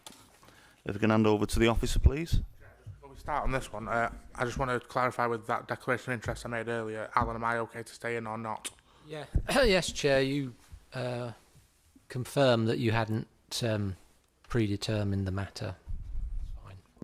No, that's fine. I hand over to. Thank you, Chairman, and good evening. So the application is for the erection of a first floor extension over the reception area of the soccer center located within the Alexander Retail Park in Oldham. On the screen there is the site location plan with the site etched in red towards the eastern end of the park. And that's an aerial view of Alexandra Retail Park, located to the south of the A62. The application site is the section that's actually currently shown as being gray on the view, on the aerial view, but currently occupied by a building, which is the soccer center. That's the site layout plan. Just for some context, permission was granted for the soccer center about 6 years ago. So it's an indoor soccer training facility. So, and the layout plan that was approved originally is what you have on the screen there. And now we have the existing floor plan showing the 3 soccer pitches within the building, and the reception area, which is just to the bottom right-hand corner of the plan there. So, and these are the existing elevation plans of the building as approved. So these are the proposed floor plans. So the first floor extension will be going just above the existing reception area. So the proposed first floor plan is that which is shown on the lower right corner of the plan on the screen. And these will be the proposed elevations.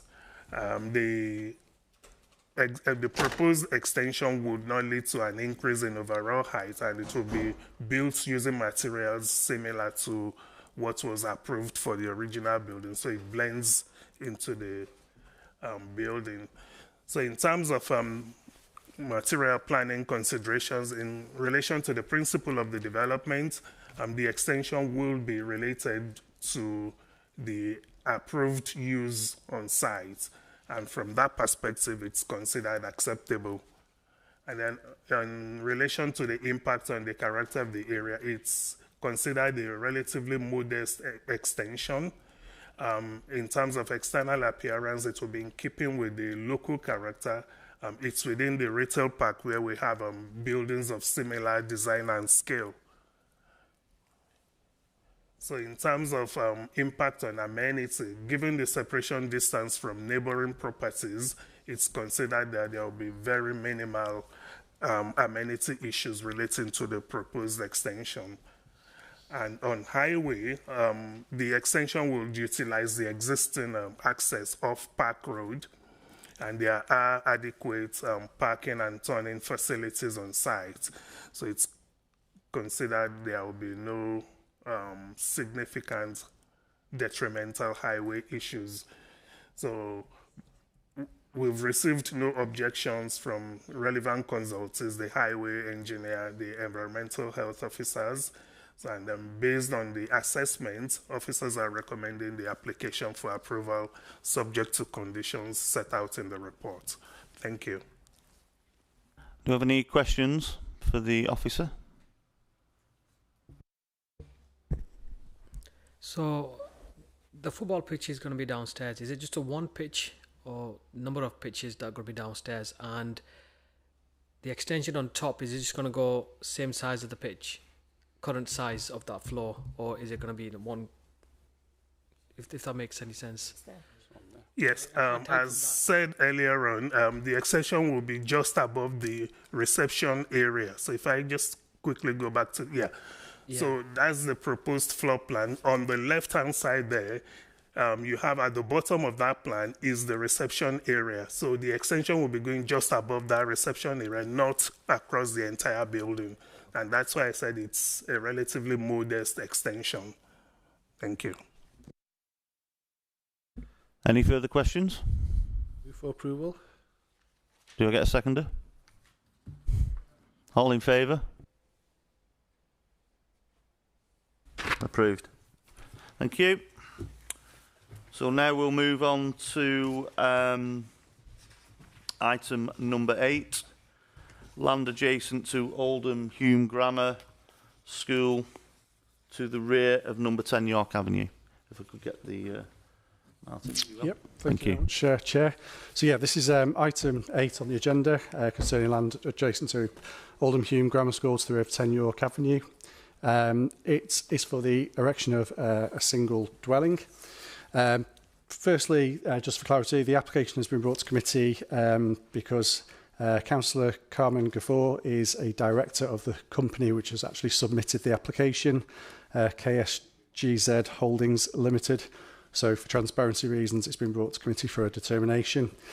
The site, as you can see on the location plan there, edged in red, is located on the south side of Clarence Avenue, which is unadopted, and to the rear of 10 York Avenue, and it comprises at the moment of 2 garages, which would be demolished. And then following the demolition of those garages, the proposal is for the erection of a 3-storey detached dwelling house offering 4 bedrooms and 2 off-road parking spaces. No objections have been received to the proposals and no consultees have raised any issues subject to the imposition of conditions which are set out in the recommendation. The site is sustainably located in relation to key services and public transport options.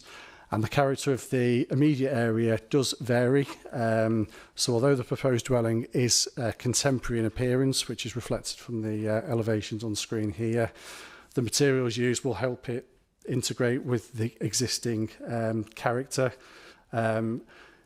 In terms of its relationship with adjoining properties, interface distances between habitable room windows is considered to be acceptable, and the proposals are not considered to have any significant detrimental impacts on existing levels of residential amenity.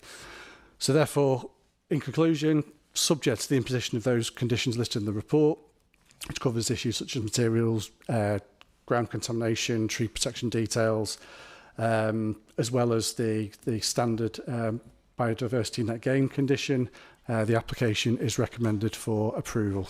Thank you. Just to clarify, Martin, this is just for the property itself. It's not if it would be in the future turned into a HMO.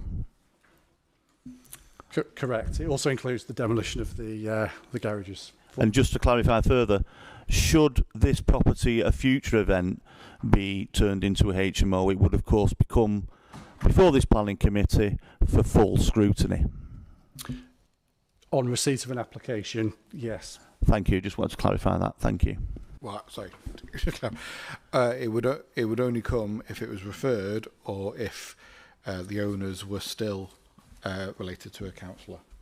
Because obviously, under the delegations in the Constitution, a change of use to a HMO is not normally an officer decision.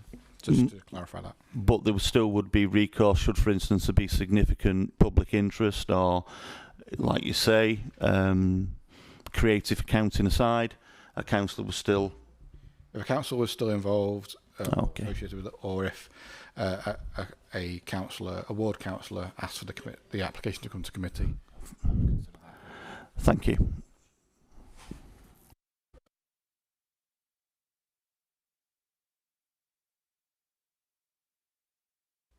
Councillor Charters. Thank you. Martin, I'm going to ask the exact same question I asked on the HMO about the space standards because there's no mention of any sizes in there. And there was another thing I had as well, which is it mentions about obviously other dwellings in the area being 2-storey, this being a 3-storey development. I think the report mentioned a comparable 3 office block. I'm quite familiar with the area. I actually used to do my paper around there as a younger man. I don't know whether there is an office block around there. I know there's obviously there's the school and then over the road there's the IT block of the school, but I'm not too sure where it is. I'm just asking for some clarification on that, please.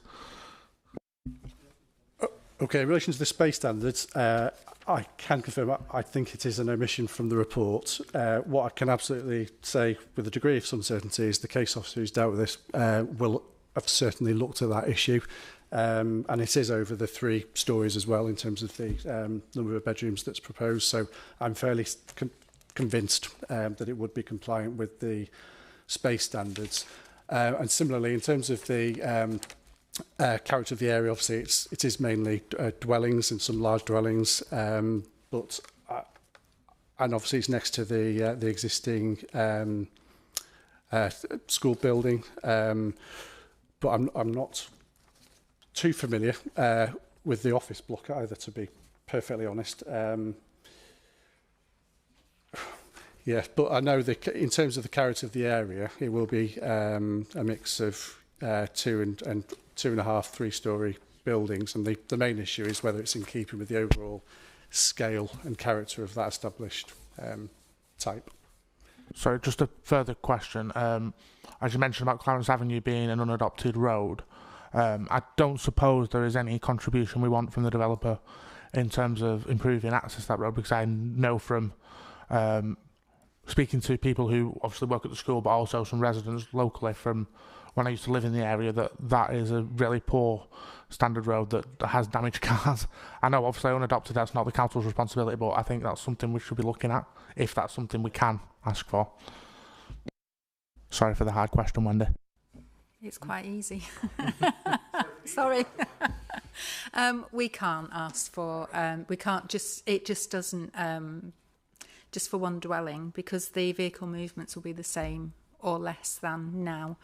I'm going to make an assumption that the office block referred to, I'm just looking at Street View, is part of this, or was part of the school. And it does look like an office building. Does, yeah. So we'll say that that's the building that is referred to as the office building. Question for the officer. I mean, this is a new build on that street, so we're assuming that it's not going to have too much impact. But there's already 3 being erected further down on the right-hand side. So we can just see them growing and growing and growing again. And then there will be a concern on that road itself. Because that used to be like a little dirt track going onto Kensington Road. But then if you go further down the right-hand side, there's 2 new builds now. And now this is going to be a 3rd new build. So hence, that road is going to get congested. So what, we're going to wait for another 3-4 builds before we say somebody has to contribute towards that road?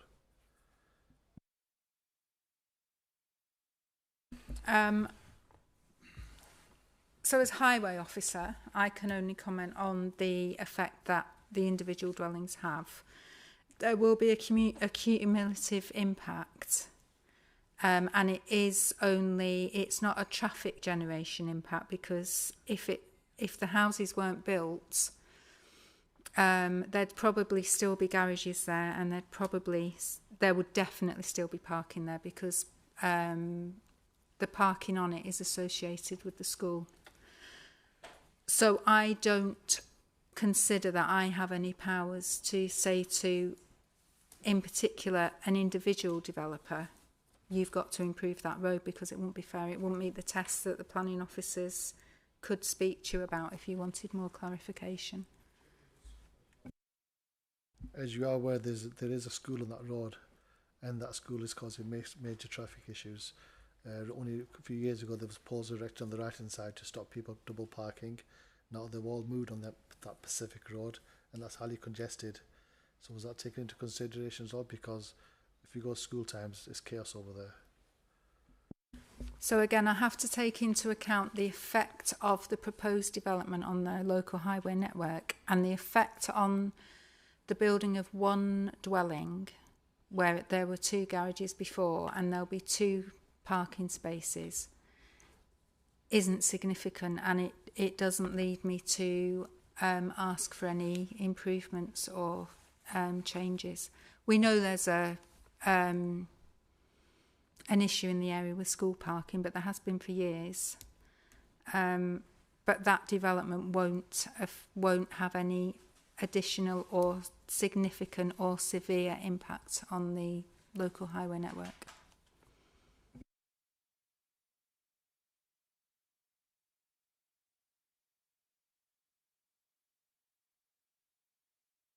I'll second that. No, All in favour?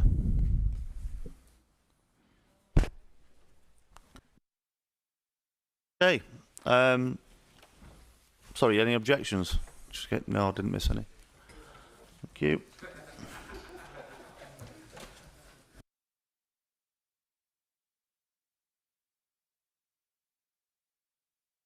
So we move on to item 9. It's an install. I just want to make a bit of correction here. It's not an erection of a shipping container. It's an installation.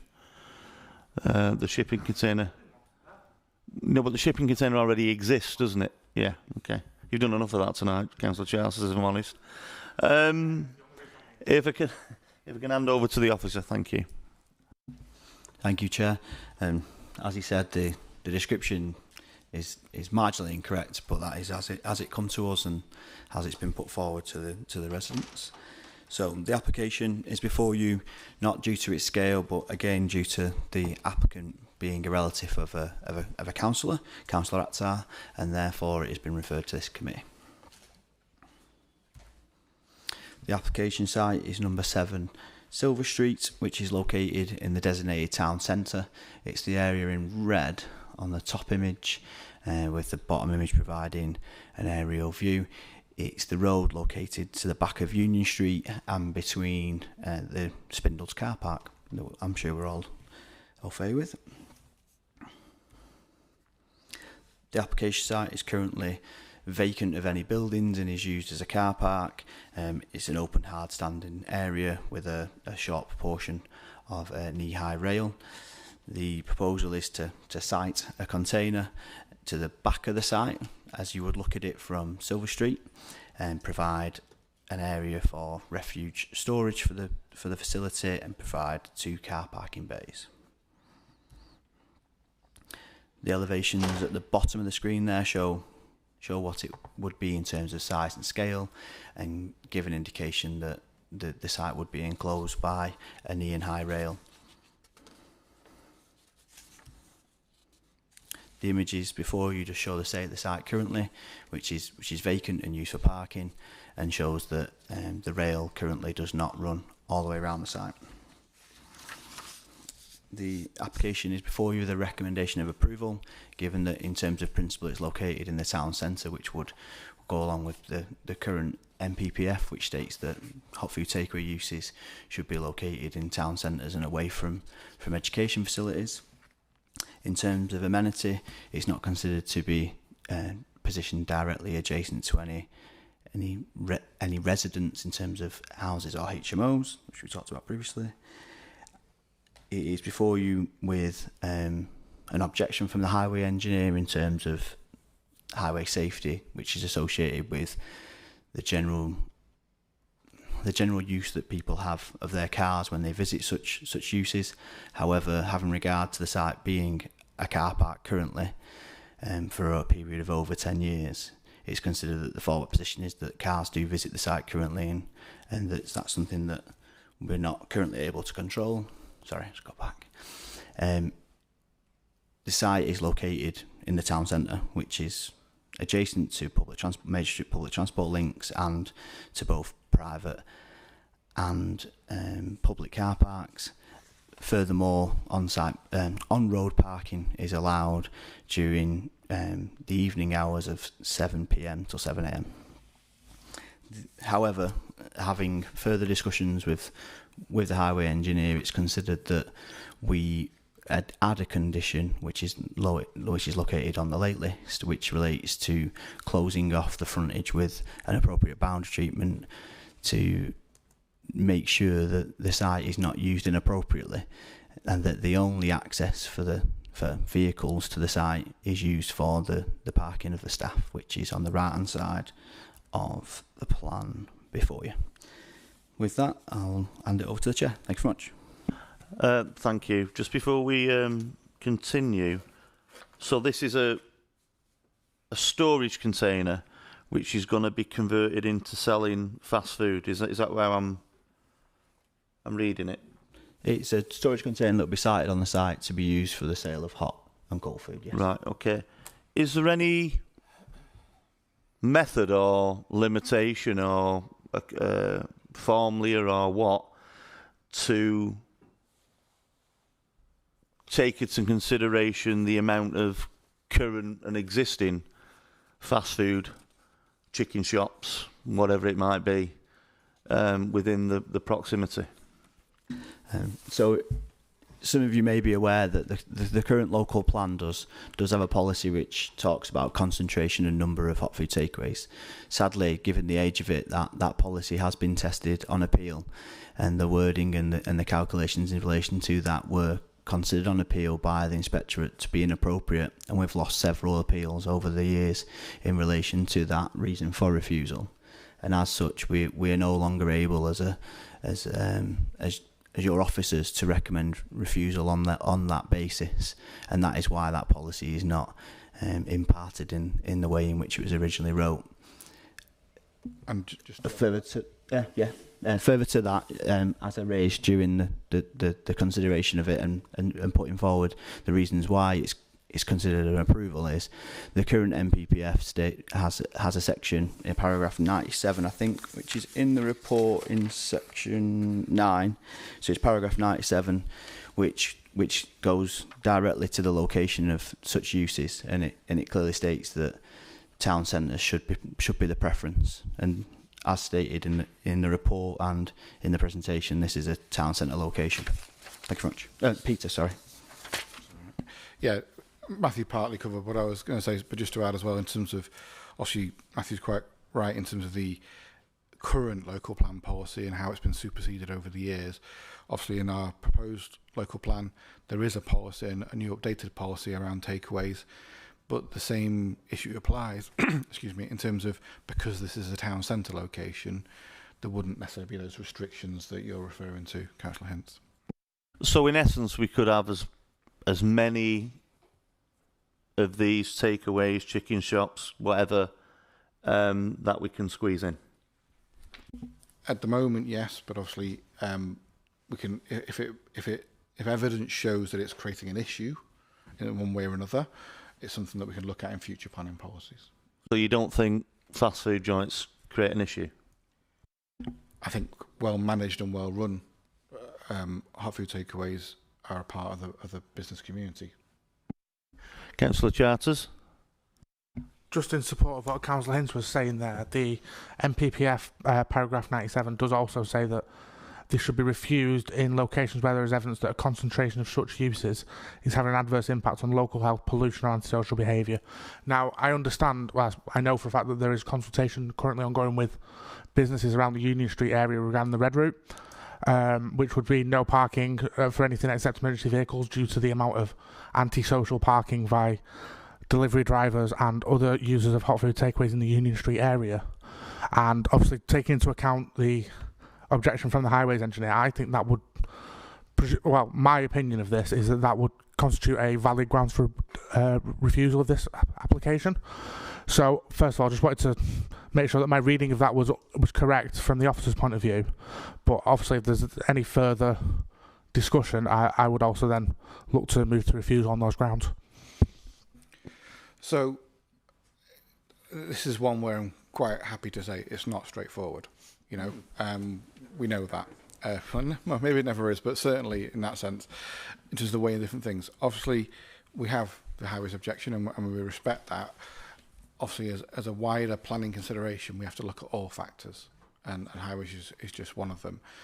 In terms of things like the red route, and obviously any other, or how individual drivers may behave as a result of that red route or any other parking restrictions in the area, again, we can't really take into account if they're going to break the law.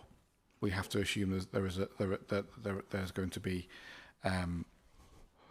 adherence with the law. But Peter, if we are removing a car park from the area, then we are essentially suggesting that this would lead to the breaking of the law because we are reducing the number of parking spaces available in the area. No, because simply because we're taking away a car park does not mean a person can choose to break the law. They're still choosing to break the law. And there are plenty of other, I mean, literally across the road, there is a multi-storey car park. So I think the loss of potential parking, which I think it's a private car park anyway, isn't it, at the moment? So it's not a public car park. You know, that's negligible in terms of the wider context of what you're saying. Obviously, we have had the objection. I share those concerns in terms of if people don't obey the law, then there could be an issue. But I say ultimately we have to work within the assumption that someone is going to adhere to the law. And obviously, again, it's a town centre location, so people can walk to it very easily to get a takeaway if they're out and about.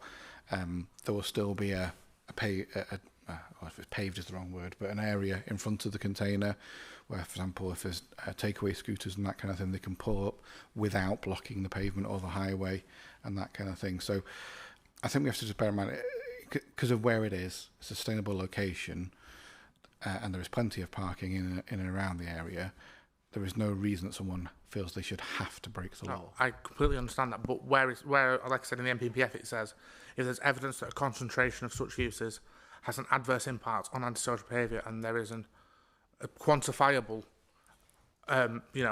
antisocial behaviour in terms of antisocial parking that can be quantified through the parking fines that have been given out by the council. Surely, therefore, there is a valid reason for refusal, and that this is a number. This is, this would contribute to that, and therefore should be refused. I think that's just the case I want to make. I want to make sure that I'm. Can you remind me of what paragraph you're referring to in the NPPF? 97B in the NPPF, under 8, promoting health and safe communities. So the reason I'm asking, because I think there were a few things around that might give some. All it says above it is in A is that local planning authorities should refuse applications for hot food takeaways and fast foods within walking distances of schools and other places where children and young people congregate, unless that location is within a designated town centre, or in locations where there is evidence that a concentration of such use is having an adverse impact on local health, pollution and social behaviour. So my reading of that is that the designated town centre has no bearing on the antisocial behaviour. I would agree with that interpretation in terms of the separation. It's an or, not an and. And so, yeah, you're entitled to your view. If you feel that the location of this development would generate antisocial behaviour, which I think is what you're saying, and you'd feel comfortable defending that in front of an inspector if there's an appeal, for example, that's obviously for you to consider. I'm not going to rule that out for you in that sense. So if there's no one else with me, I would move for refusal on those grounds. I'll second. All in favour?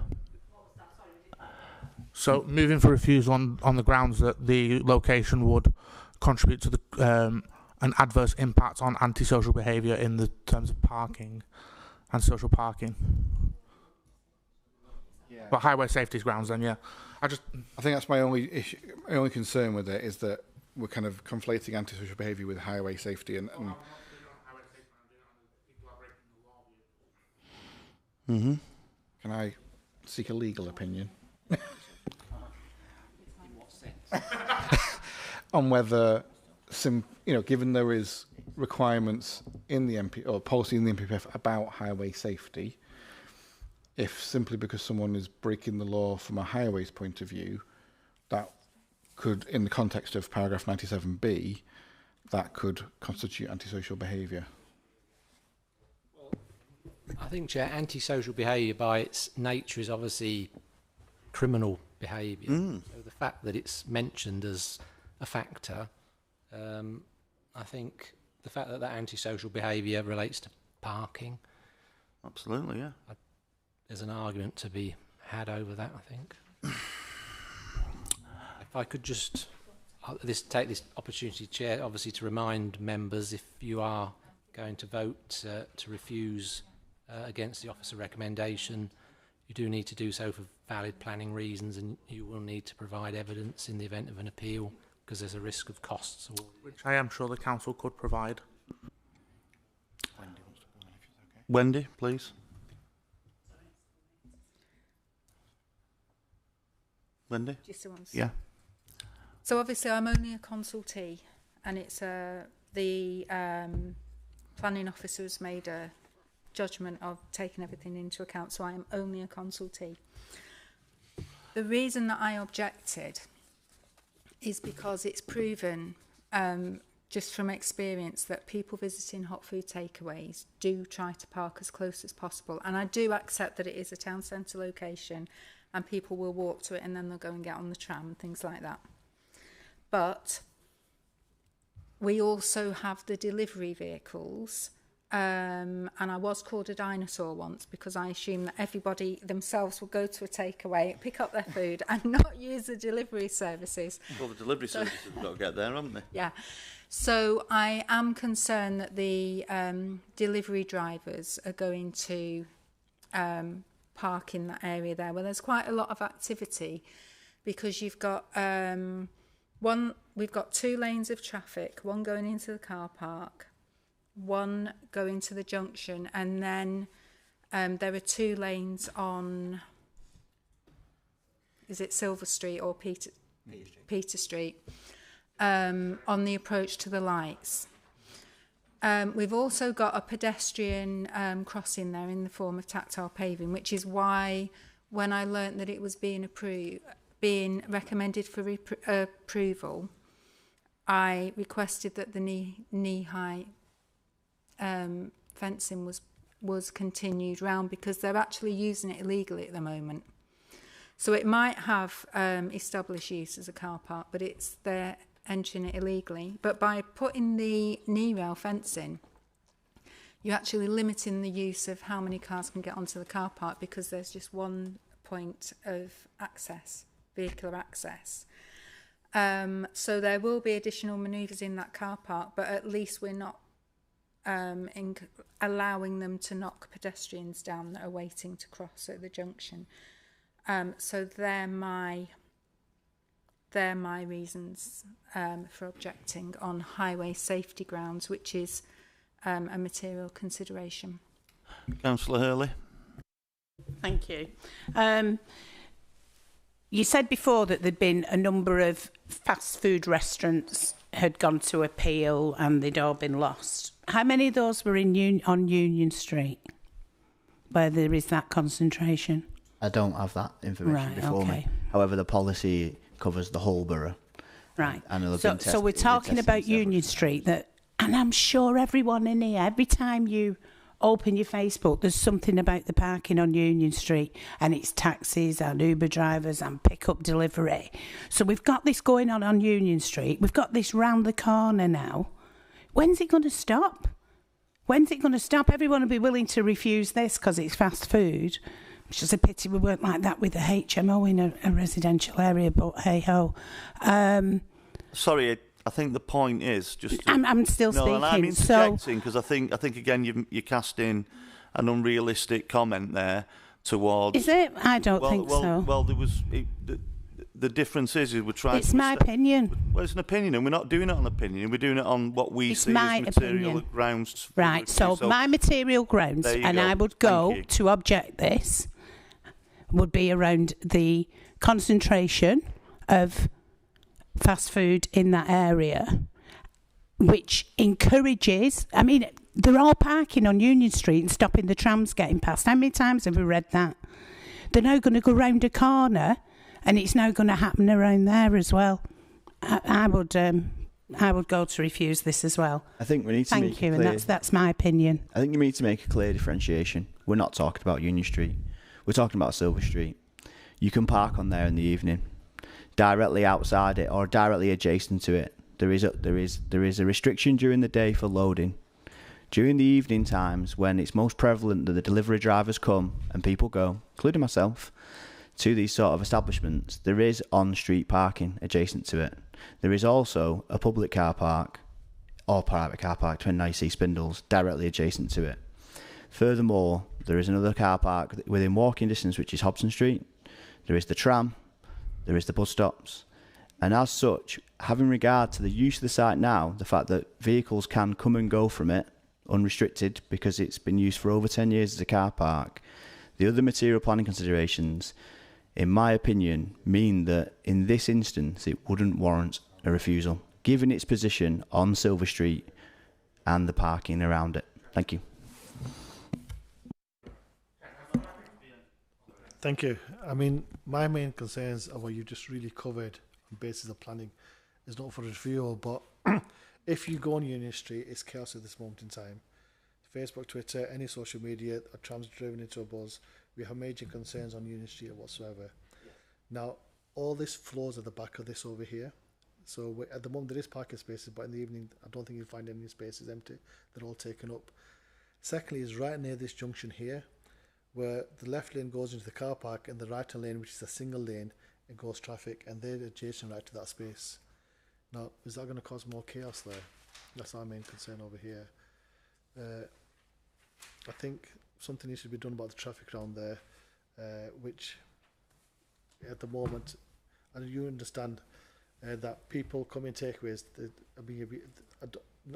Not many people come through trams. Not many come pick and work. Not many houses around there.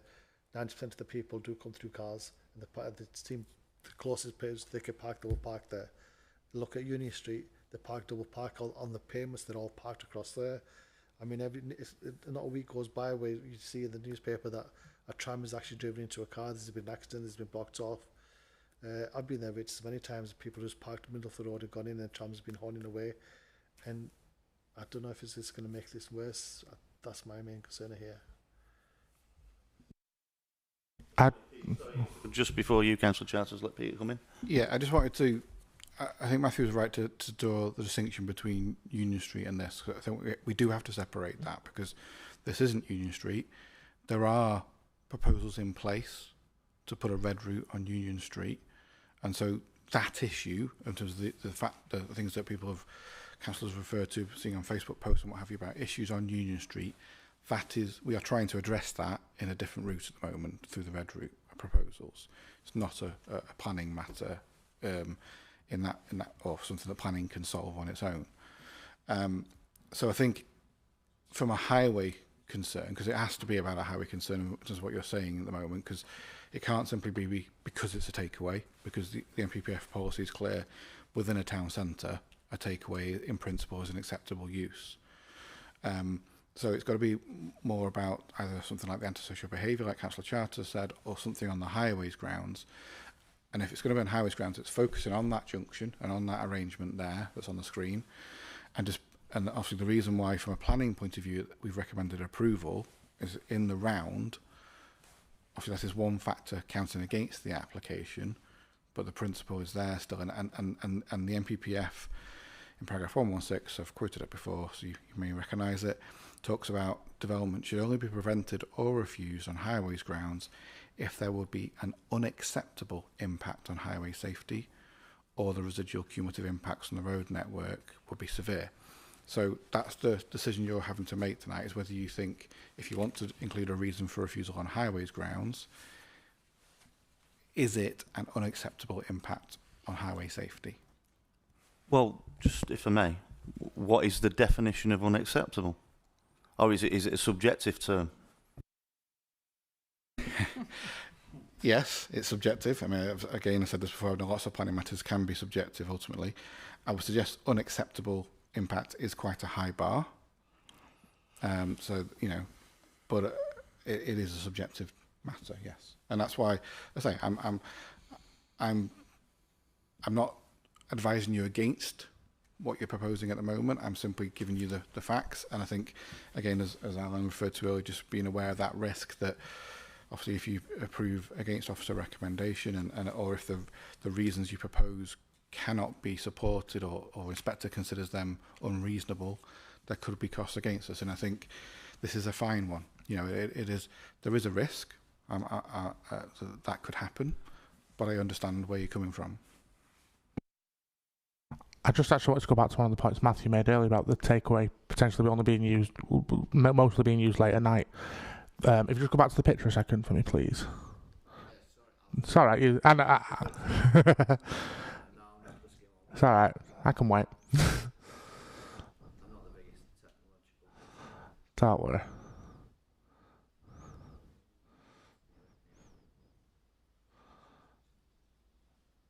So yeah, just that picture there. You mentioned the hot food takeaway that's next door to the site, which you can see on there. That's only open 9 till 2 in the daytime. So that is a hot food takeaway in the area that is only open during the day, which has parking issues. So if we're going to have another place next door, there's a lot of employment in the town centre that will be using that during the daytime. And therefore and also further afield, people do order takeaways during the daytime. I'm guilty of it myself when I'm being very lazy and I'm working from home. And you know, there is genuinely a potential impact for unacceptable highway safety issues, especially as Councillor Hussain mentioned, that junction there and the junction further down, which I know is not on Silver Street but is associated with it, is genuinely quite a nightmare sometimes to navigate due to the issues that raised both on Union Street but also further up in terms of vehicles parked illegally, vehicles not necessarily parked illegally but parked antisocially maybe, and general sort of, you know, the issues we have around there. So I think that a lot of members of this committee and a lot of members of the public would see this as introducing an unacceptable issue on the grounds of highway safety as well. So I will reiterate what I said earlier, that I would move this for refusal on those grounds. Councillor Murphy. Thanks, Chair. I'm not a big fan of hot food takeaways, and surprisingly, that doesn't seem to be the debate here, the lack of them or the we've got loads or whatever. It's about parking. So I've got a wacky thought. Why don't we put a temporary planning application in place to address the concerns that the committees have got about highway safety, highway manoeuvres or whatever, and then we can assess it for, say, 12 months, 2 years. If the applicant does what he says on the tin, happy days, we'll approve it at the next hurdle. But to get us to address these concerns about highways, there is nothing to stop us, am I right, Peter, with temporary planning? And I'm happy to move that. So obviously that's not what's been applied for. So again, I'll probably seek some legal advice on this, because I do recollect we had a different issue, a different type of development. But could we, as a committee, are we able to change that in that sense, turn it from a permanent to a temporary? You do have the power to grant a temporary permission, Chair. I think that, isn't it the issue about the extent to which the applicant has to spend a lot of money for a temporary permission? I think that's the main factor that's taken account of. Are we not just kicking the problem down the road in that respect? If we have an acknowledged reason to refuse that could be defended, would it not be more astute to defend that now rather than in 2 years' time after it's been operating and whatever? What's the word? It wasn't chaos, was it? What was the word? Not unacceptable. What was it? Unacceptable. Yeah, yeah. I think it's not a bad idea. I'm just concerned because that's not what the applicant has applied for, and I think, you know, it might be better to Could they appeal on the basis of make that? a decision on what's before us, and if they wanted to reapply for a temporary permission, that's up to them. So I mean, I feel uncomfortable. Well, I mean, I'll put it that way. I'm not saying it's not possible. I just feel uncomfortable with taking something that someone's applied for and then changing it for them.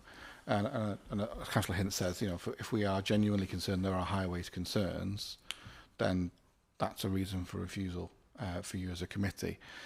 So I'm conscious of there's been a motion put forward. I think it's been seconded, has it? For the so.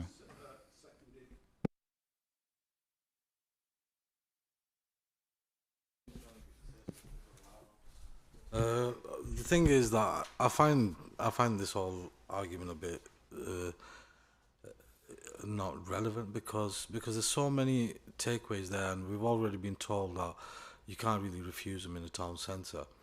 Now, that particular site there, looking at it from the overview on the location plan, seems to be the only site that's got off-site their own parking. So when it comes to like drivers, takeaway the delivery drivers, they've got a fixed route. Okay, they're not going to disturb anybody else. They've got one access in. They've got plenty of parking there. They can go undisturbed. And then that massive multi-story car park is right there. We've already got the red route coming in on the Union Street. It's more like an enforcement issue we should be talking about here. So I don't think any of that's relevant. I think this particular site should be passed, and it won't, provided it's run okay and there's plenty of enforcement around there, it should be fine. That's contrary to the other argument you put forward regarding the permit, but there we go. I mean, the multi-story is also, only open till 5:30. Yep.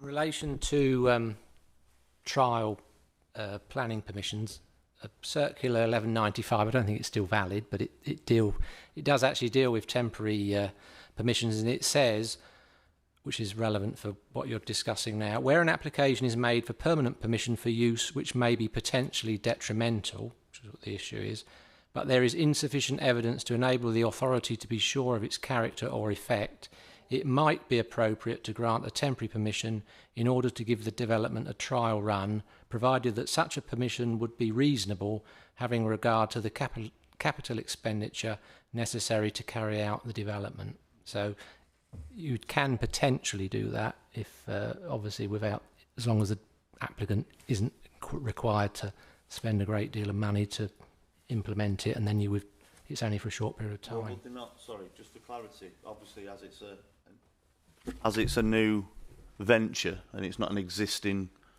business or whatever, they are investing, aren't they? Yes. So would they have the counter argument to say, well, hold on a minute, on the basis of what you're proposing with the temporary thing, that can be appealed on the basis that they're going to their application already involves significant contribution. Yes, it could be appealed.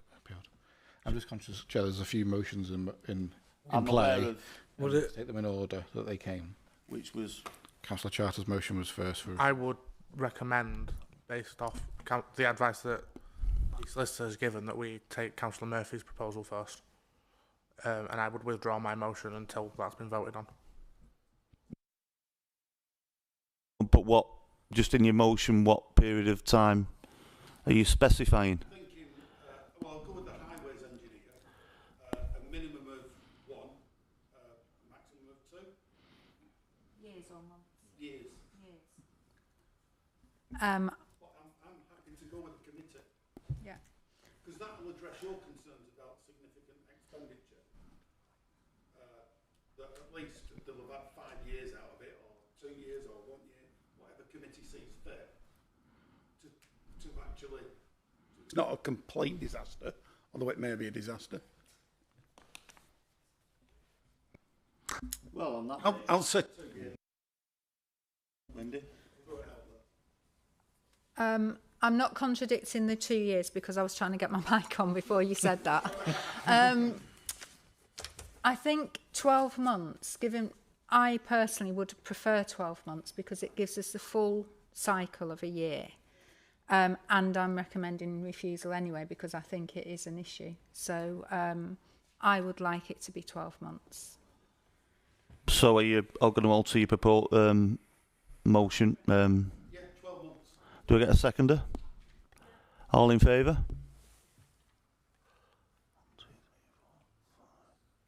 6.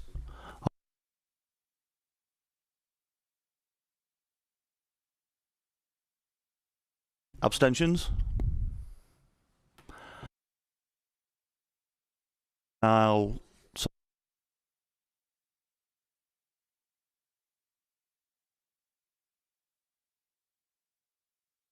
Can you hold your hands up high, please?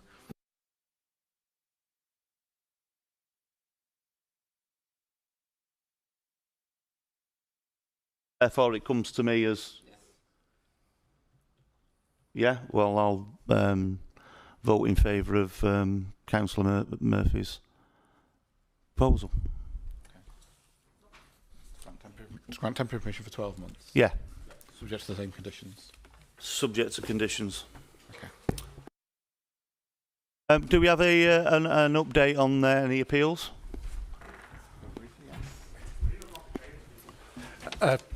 Very quick update, Chairs, just for noting as normal. There was one appeal decision in the period the report covers, which was allowed, which was for an advert.